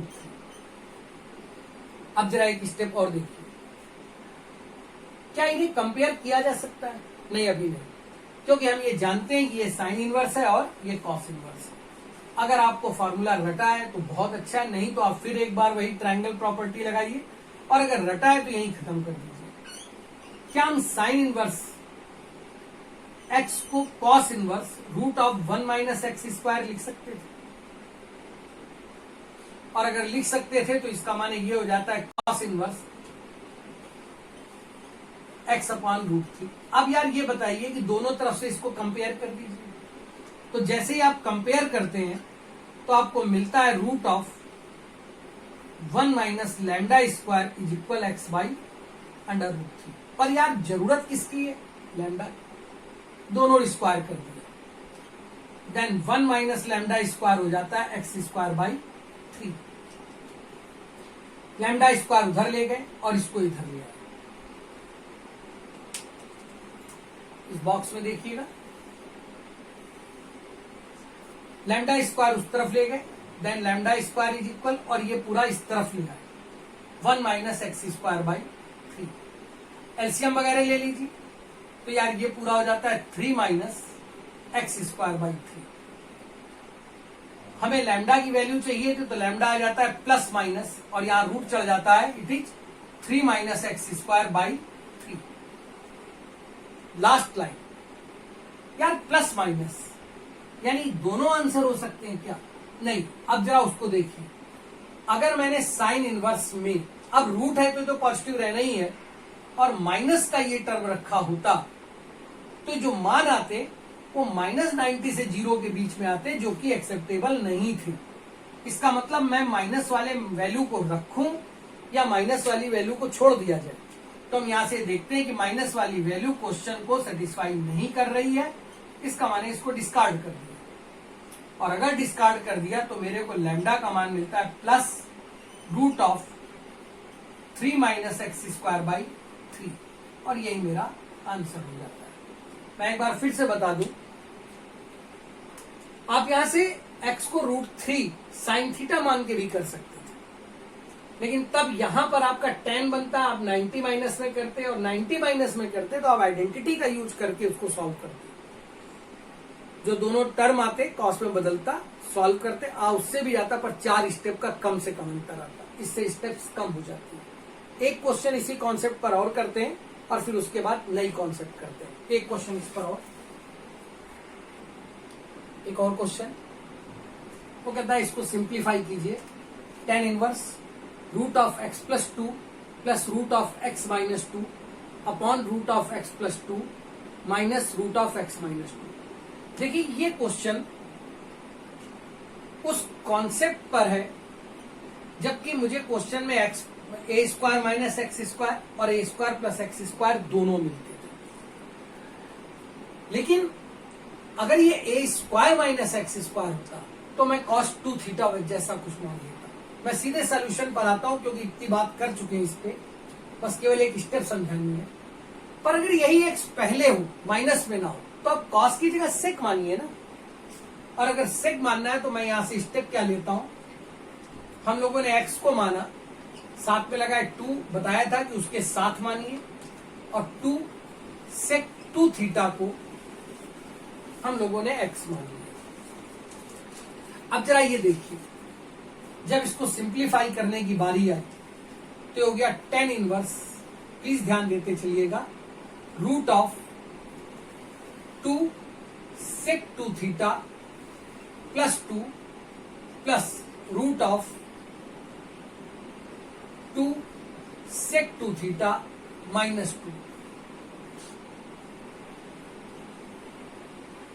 यहाँ ये ध्यान रखिएगा कि यार हम थीटा की कोई ऐसी वैल्यू नहीं डाल सकते जिससे ये इनफाइनाइट हो जाए, तो क्योंकि क्वेश्चन में भी इसकी जरूरत नहीं है इसलिए डिटेल नहीं कर रहा है। आखिरी के लेक्चर में सब डिटेल होगा कि यहाँ पर इसकी कोई जरूरत नहीं है कि सेक 2 थीटा। ध्यान जरूर रखिएगा कि ये इनफाइनाइट नहीं होना चाहिए, यानी ऐसे थीटा नहीं ले सकते, थीटा को π/4 हम नहीं ले सकते, upon 2 sec 2 theta plus 2 minus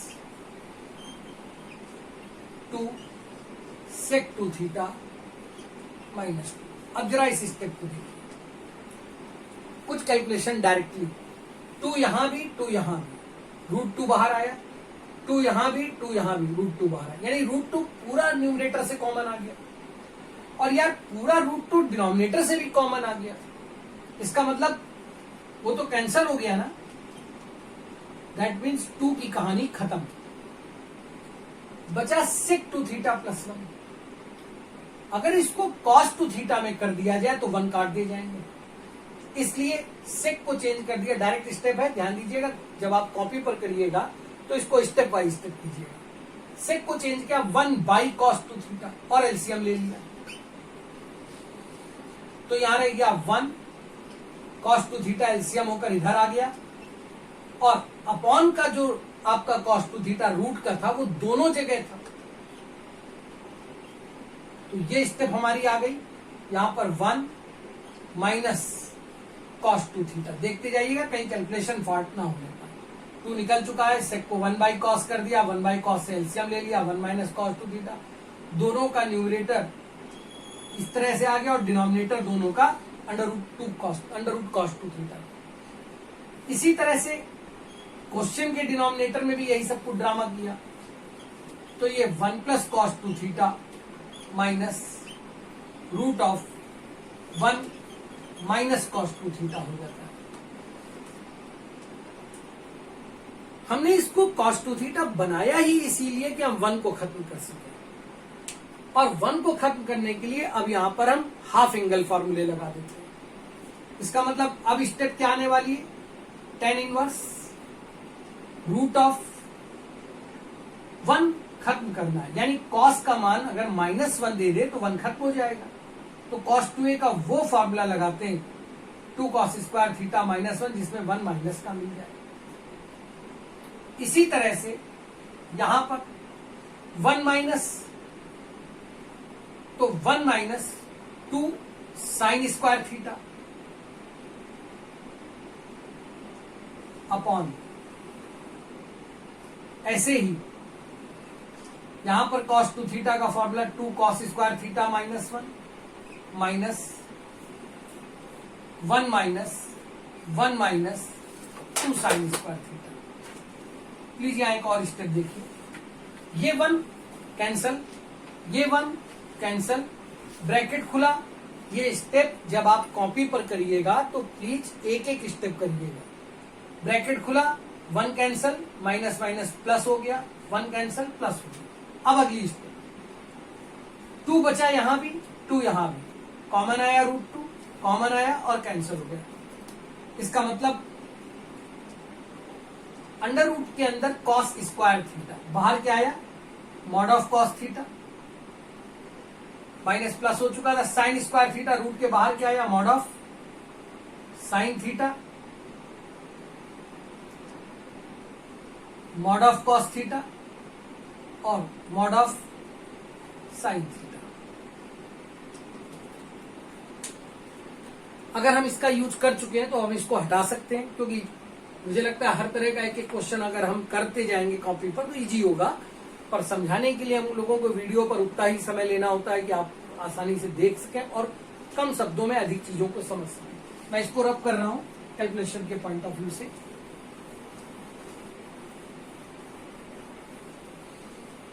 मैं एक बात और यहां कहना चाहता हूं जो आपको हमेशा याद रखनी चाहिए।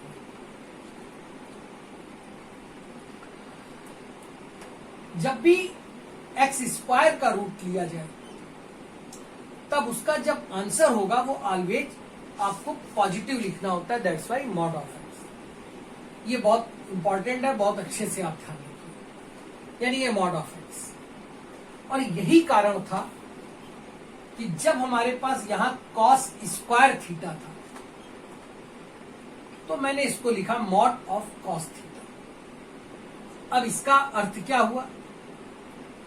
अगर मेरा थीटा, आपको पता है कॉस पॉजिटिव कहां होता है? फर्स्ट क्वाड्रेंट, फिर उसके बाद फोर्थ क्वाड्रेंट। इसका माने अगर मेरा थीटा या तो फर्स्ट क्वाड्रेंट में लाई कर रहा होता या फोर्थ क्वाड्रेंट में, तो मुझे पता था कि हर वैल्यू पॉजिटिव होती, तब मैं मॉड को हटा करके सीधे कॉस थीटा लिख देता। लेकिन अगर यही मेरा थीटा सेकेंड क्वाड्रेंट पे लाई कर रहा होता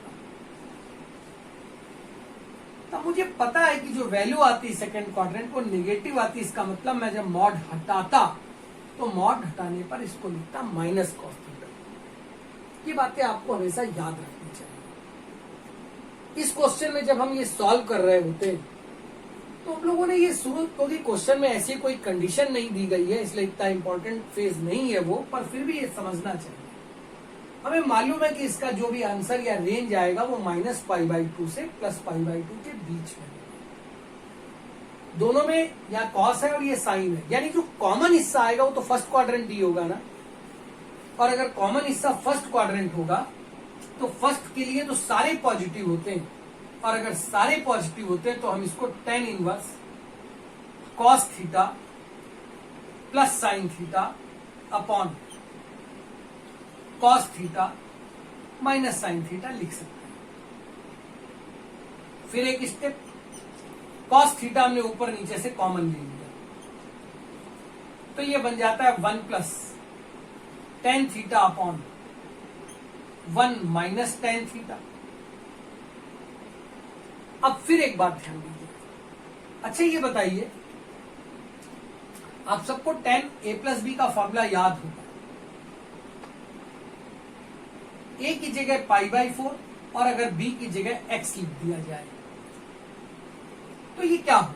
tan a+b, tan a, tan π/4 की वैल्यू 1 प्लस tan b जो कि tan x upon 1 minus tan a tan b, जिसमें ये tan π/4 फिर 1 हो गया और tan b tan x हो गया। इसका मतलब क्या मैं इसको 1 plus tan theta upon 1 minus tan theta को डायरेक्ट ये लिख सकता हूं? अगर लिख सकता हूं तो मेरे को यहां से, मैं इसको बॉक्स में बंद कर रहा हूं, प्लीज ध्यान दीजिएगा। इसका मतलब यहां की जो हमारी स्टेप आ जाती है tan इनवर्स, और इस पूरे की जगह मैं इसको लिख देता हूं tan π/4 प्लस थीटा। देख लीजिएगा कहीं गलतियां ना होने पाए, इसको tan π/4 प्लस थीटा लिख सकते हैं।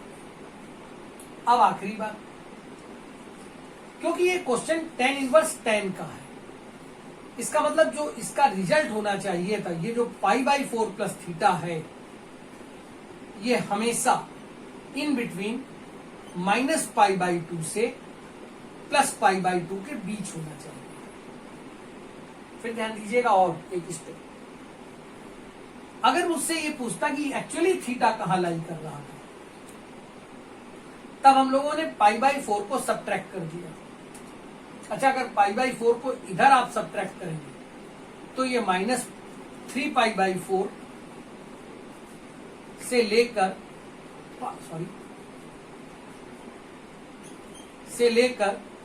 π/4 के बीच आ जाएगा।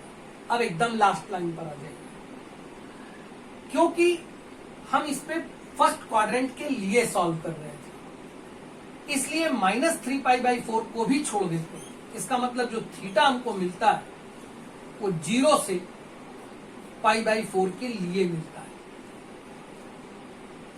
आप सोचिए ना, आपकी ये रेंज कब सेटिस्फाई होगी, जब आपका ये थीटा 0 से बड़ा लेकिन π/4 से छोटा हो।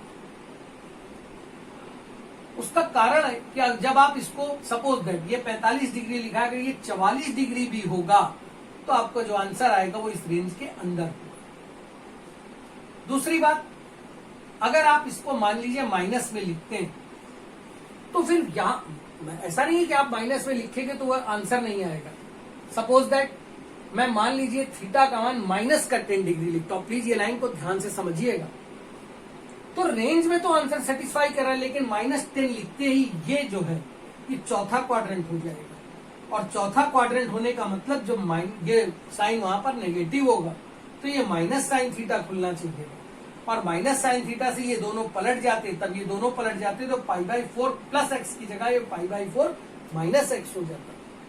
यहाँ बहुत बार कंफ्यूजन आता है, बहुत बार बच्चे कहते हैं कि सर एक काम करते हैं ना कि इसको इसके बीच रखने के लिए माइनस वाला पार्ट तो ले सकते हैं, लेकिन तब आपने ये जो फॉर्मूला यूज किया है ये इसको सेटिस्फाई नहीं करेगा, इसलिए थीटा इसके बीच होना चाहिए।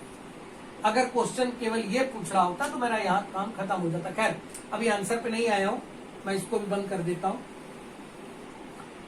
tan इनवर्स से tan कैंसल हो गया, इसका मतलब ये हो गया π/4 प्लस थीटा, पर उसने तो सिंपल इवेल्युएट करने के लिए कहा था ना, तो क्या अब हम इससे आगे थीटा की वैल्यू कंसीडर कर सकते, क्यों नहीं करेंगे। 2 इधर लाया x/2, सेक इनवर्स x/2 और 2 से और डिवाइड कर दिया, यानी थीटा आ गया हाफ सेक इनवर्स x/2। आप भी देख लीजिए कहीं गलत नहीं होनी चाहिए, 2 थीटा सेक 2 थीटा 2। तो इसका मतलब मेरा आंसर आया π/4 plus 1/2 sec inverse x/2। Please देख लें एक बार, कहीं कोई गलती हो रही हो तो उसको सुधार दें। क्वेश्चन क्या है, x + 2 रूट और रूट x-2। अभी बताया था कि अगर दोनों चीजें एक साथ मिलती हैं तो इसका मतलब आपको cos 2 थीटा मानना चाहिए था, लेकिन क्योंकि x पहले है तो इसलिए cos की जगह इसको उसका उल्टा सेक माना गया और एलसीएम ले लिया गया। होपफुली क्वेश्चन समझ में आया होगा। अगला क्वेश्चन, कुछ चीजें और बचती हैं। अब एक्चुअली देखा जाए तो 2 ही प्रॉपर्टी बचती है हम लोगों के पास। एक, अगर 2 या 2 से ज्यादा इनवर्स के टर्म है और आपसे क्वेश्चन कहता है कि उन्हें जोड़िए या उन्हें सब्ट्रैक्ट कीजिए, like this sine inverse x plus sine inverse y, या cot inverse x plus cot inverse y, यानी x और y अब दोनों सेम नहीं है, अलग अलग है, आइडेंटिटी बनने के चांस नहीं है, तब इन सारी स्थितियों में कौन से फॉर्मूले लगेंगे और क्या उनकी कंडीशंस होनी चाहिए। या दूसरे जो एक पार्ट और बचता है, 2 साइन इनवर्स x अगर किसी क्वेश्चन में आता है और हमें उसे साइन इनवर्स में बदलना है तो कैसे बदला जाए, उसकी कंडीशन क्या होगी। आज 7वां लेक्चर है, मैंने कहा था कि मैं इसको 6 से 7 लेक्चर में रैप करूंगा, लेकिन सॉरी मुझे क्षमा करिएगा, मैं अभी 2 लेक्चर और करूंगा आज के बाद। एक लेक्चर जिसमें आज के लेक्चर में मैं केवल सम की कॉन्सेप्ट को स्टार्ट दे रहा हूं, अगले टर्न पर इसकी प्रॉपर्टीज सहित इसके क्वेश्चन और 2 साइन इनवर्स x का कवर, और लास्ट में इसके जो बचे हुए अच्छे क्वेश्चन है उसका डिस्कशन। तो पहले ये देखते हैं, इनको समेशन के नाम से आप याद रखिए, और डायरेक्टली इसको देखते हैं कि जैसे मान लीजिए किसी क्वेश्चन में हमें 2 इनवर्स टर्म दिए जाते हैं, एक x और एक y,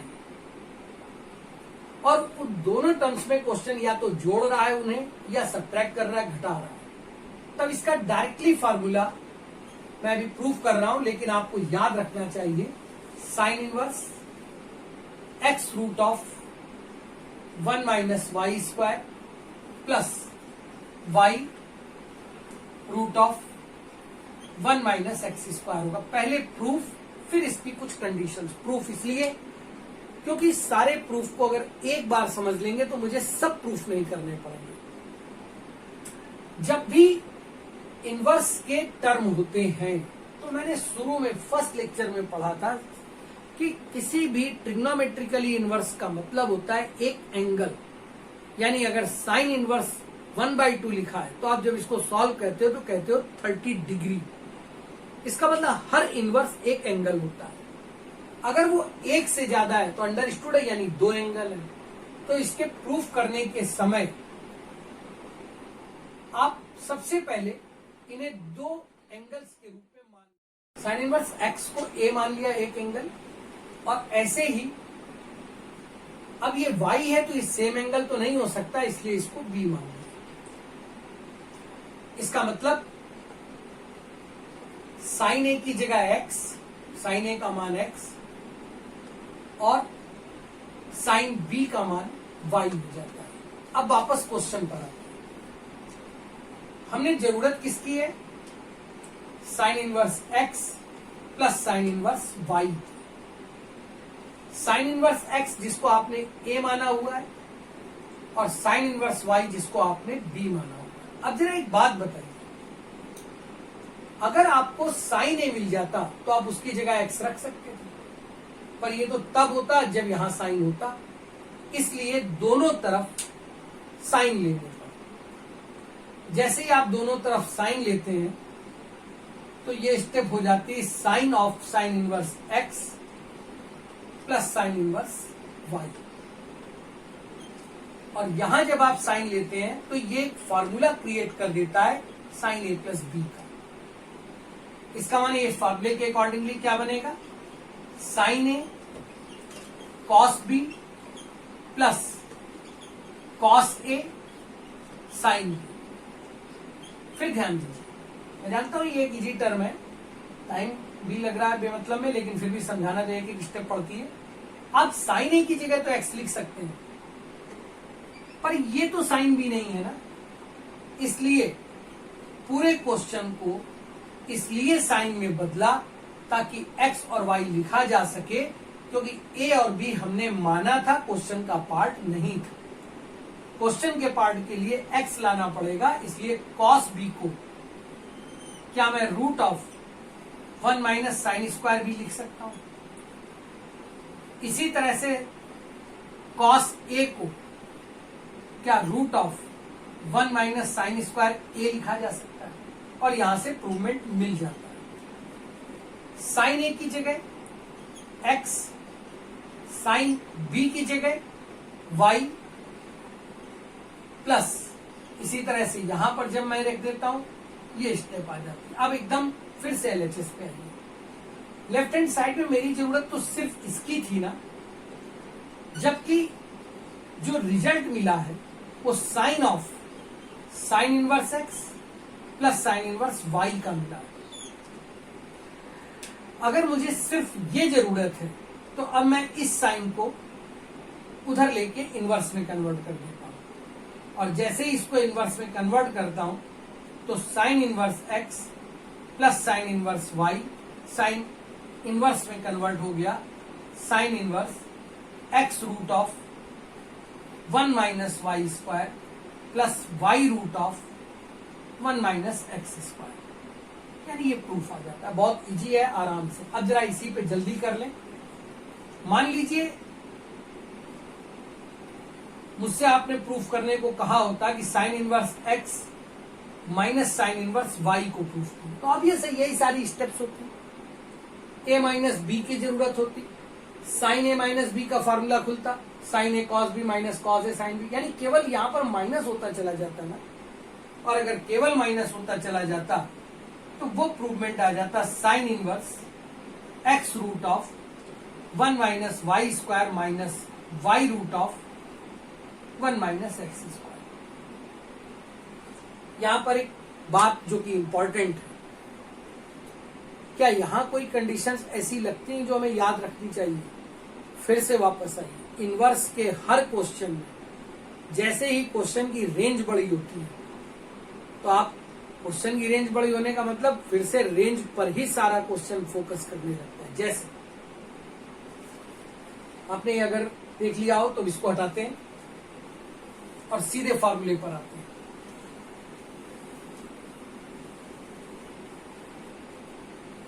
देखिए, इनवर्स का कोई भी क्वेश्चन इस बात पर डिपेंड करता है कि एलएचएस और आरएचएस दोनों सेटिस्फाई होने चाहिए। जैसे मान लीजिए एक एग्जांपल लेता हूं और वो एग्जांपल है साइन इनवर्स 1/2 को साइन इनवर्स 1/√2 से ऐड करने का। इसका मतलब डायरेक्ट एंगल पे बात करते हैं तो ये 30 डिग्री है और जबकि ये 45 डिग्री यानी 75 डिग्री। इसका मतलब अगर मैं इस बात को राइट हैंड साइड से देखता तो मुझे कोई प्रॉब्लम कभी होनी ही नहीं थी, क्योंकि जो आंसर आ रहा है वो 75 डिग्री। आरएचएस के अकॉर्डिंगली आंसर वही एक्सेप्ट करूंगा जो -π/2 से +π/2 के बीच में, कोई दिक्कत नहीं है।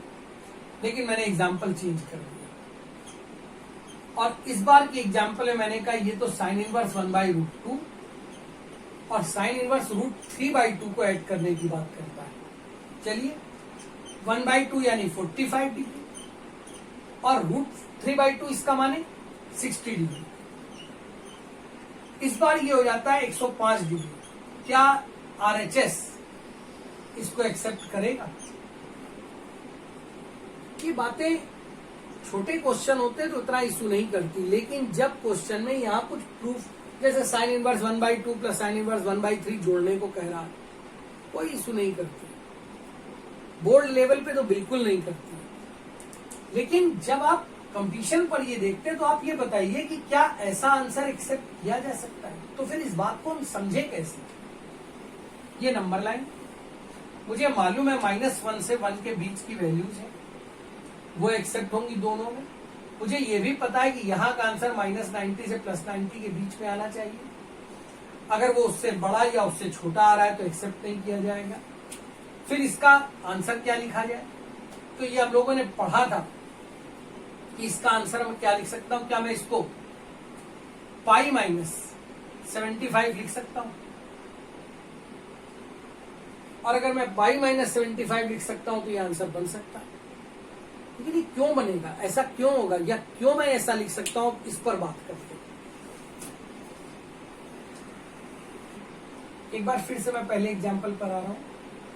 जब मैंने लिखा था साइन इनवर्स 1/2 और साइन इनवर्स 1/√2, ये x है और ये y है।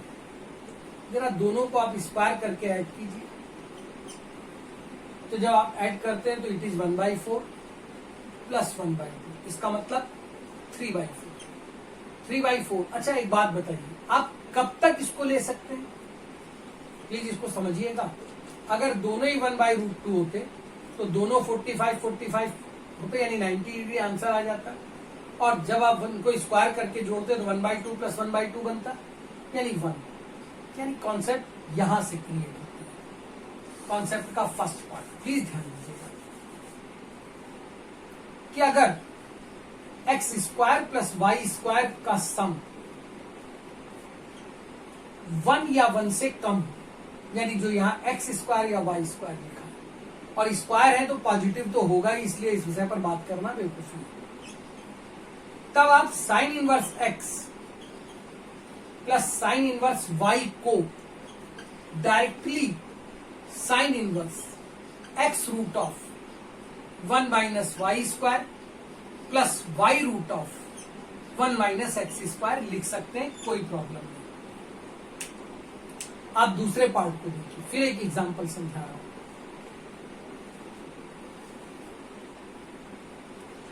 मान लीजिए आपने जो दूसरा एग्जांपल किया था जिसमें आपने 1/√2 और √3/2 रखा था, तो आपने देखा था कि आंसर सेटिस्फाई नहीं कर रहा था। कोई बात नहीं। इसका मतलब क्या हुआ?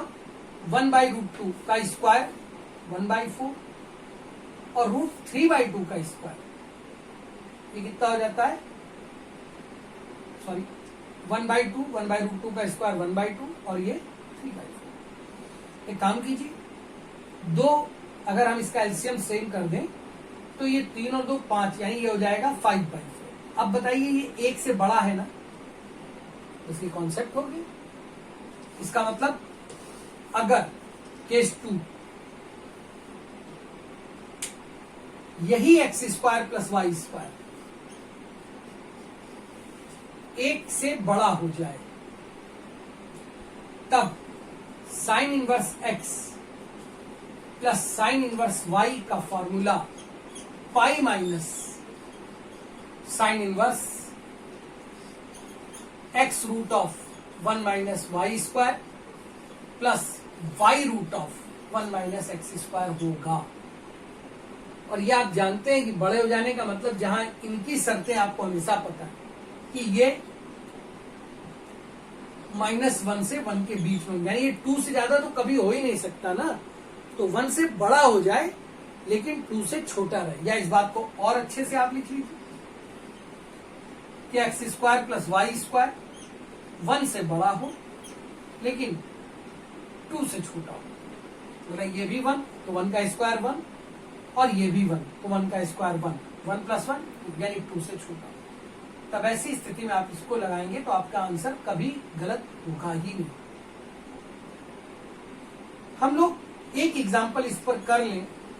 जैसे मैंने किसी क्वेश्चन में तुमसे कहा evaluate sine inverse 3/4 plus sine inverse 1/5।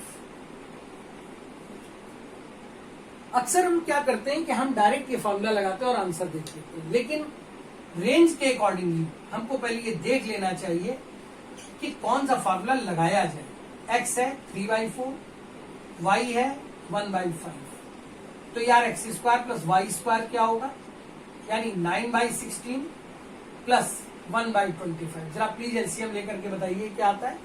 अगर ये 1 से ज्यादा आ रहा है, आप कैलकुलेट करके देख लीजिए, 1 से ज्यादा आ रहा है तो हम ये फॉर्मूला लगाएंगे, और अगर 1 से कम आ रहा है तो हम ये फॉर्मूला डायरेक्ट लगा सकते हैं। बस इतनी सी बात यहाँ समझानी थी। टाइम काफी हो चुका है, इसलिए कॉस इनवर्स से संबंधित या टेन इनवर्स से संबंधित प्रॉपर्टीज और क्वेश्चन अगले टर्म सॉरी जहां पर क्लास को कंप्लीट कर रहा हूं, समरी की बात कर लूं।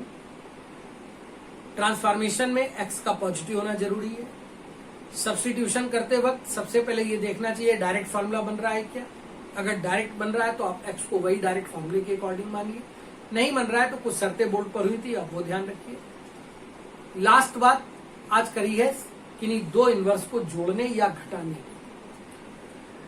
जब दो इनवर्स फंक्शन को हम ऐड करते हैं, सब्ट्रैक्ट करते हैं, तो उनके डायरेक्ट फॉर्मूले हमें याद होने चाहिए। पर ये हमेशा याद हो, अगर आप बहुत अच्छे से पढ़ना चाहते हो तो आपको ये हमेशा याद होना चाहिए कि राइट हैंड साइड और लेफ्ट हैंड साइड दोनों के रिजल्ट हमेशा सेटिस्फाइड होने चाहिए। लेफ्ट हैंड से अगर कोई वैल्यू 90 से बड़ी आ रही है तो राइट हैंड साइड का आंसर कैसे ले लेगा उसको, तो ये आपको ध्यान में रखना होगा। अब इसको और इजी करने के लिए क्या किया कि कहां ये, तब हम कहां ये याद रख पाएंगे कि ये बड़ा आ रहा है या छोटा आ रहा है, तो ऐसे सोचते हैं। साइन इनवर्स एक्स अगर 45 है और साइन इनवर्स वाई भी 45 है, तब 45 प्लस 45 90 यानी रेंज में आ गया। और अगर ये 45 है तो x 1/√2 है, y भी 1/√2 है, तो दोनों का स्क्वायर कितना हुआ, यानी 1/2 प्लस 1/2 या 1 हो गया। तो simple x square plus y square अगर 1 से कम है तब आप ये फॉर्मूला डायरेक्टली लगाइए, क्योंकि तब यहां आने वाला मान रेंज के अंदर होगा। लेकिन अब सोचिए अगर एक वैल्यू यहां पर ऐसी है जो कि 45 है और ये 60 है, तो इसका माने 105 बन जाएगा, जो कि इसकी रेंज होगी नहीं, तो कैसे ले लें। तो अंडरस्टूड है कि यानी 1/√2 प्लस 1/√2 से मतलब 1/√2 एक्स है, 1/√2 वाई है, स्क्वायर करके जोड़ा 1 बन रहा, तो 1 से बड़ा होना चाहिए ना। पर क्या 2 से बड़ा हो सकता है? नहीं हो सकता, क्योंकि एक्स के साइन इनवर्स में बाउंड्री वैल्यू ही -1 से 1 के बीच होती है। तो एक्स भी ज्यादा से ज्यादा 1 हो सकता है, वाई भी ज्यादा से ज्यादा 1 हो सकता है, तो दोनों का स्क्वायर 2 से बड़ा तो हो नहीं सकता। तो दैट्स वाई अगर x square plus y square 1 से बड़ा हो लेकिन 2 से छोटा हो, तब उसका आंसर रेंज के अंदर लाने के लिए ये मस्ट है कि उसको पाई माइनस लिखा जाए। और अगर पाई माइनस लिखा जाएगा तो हमारा जो आंसर आएगा वो ऑलवेज एलएचएस और आरएचएस दोनों को सेटिस्फाई करता होगा। आज के लिए इतना ही रखते हैं।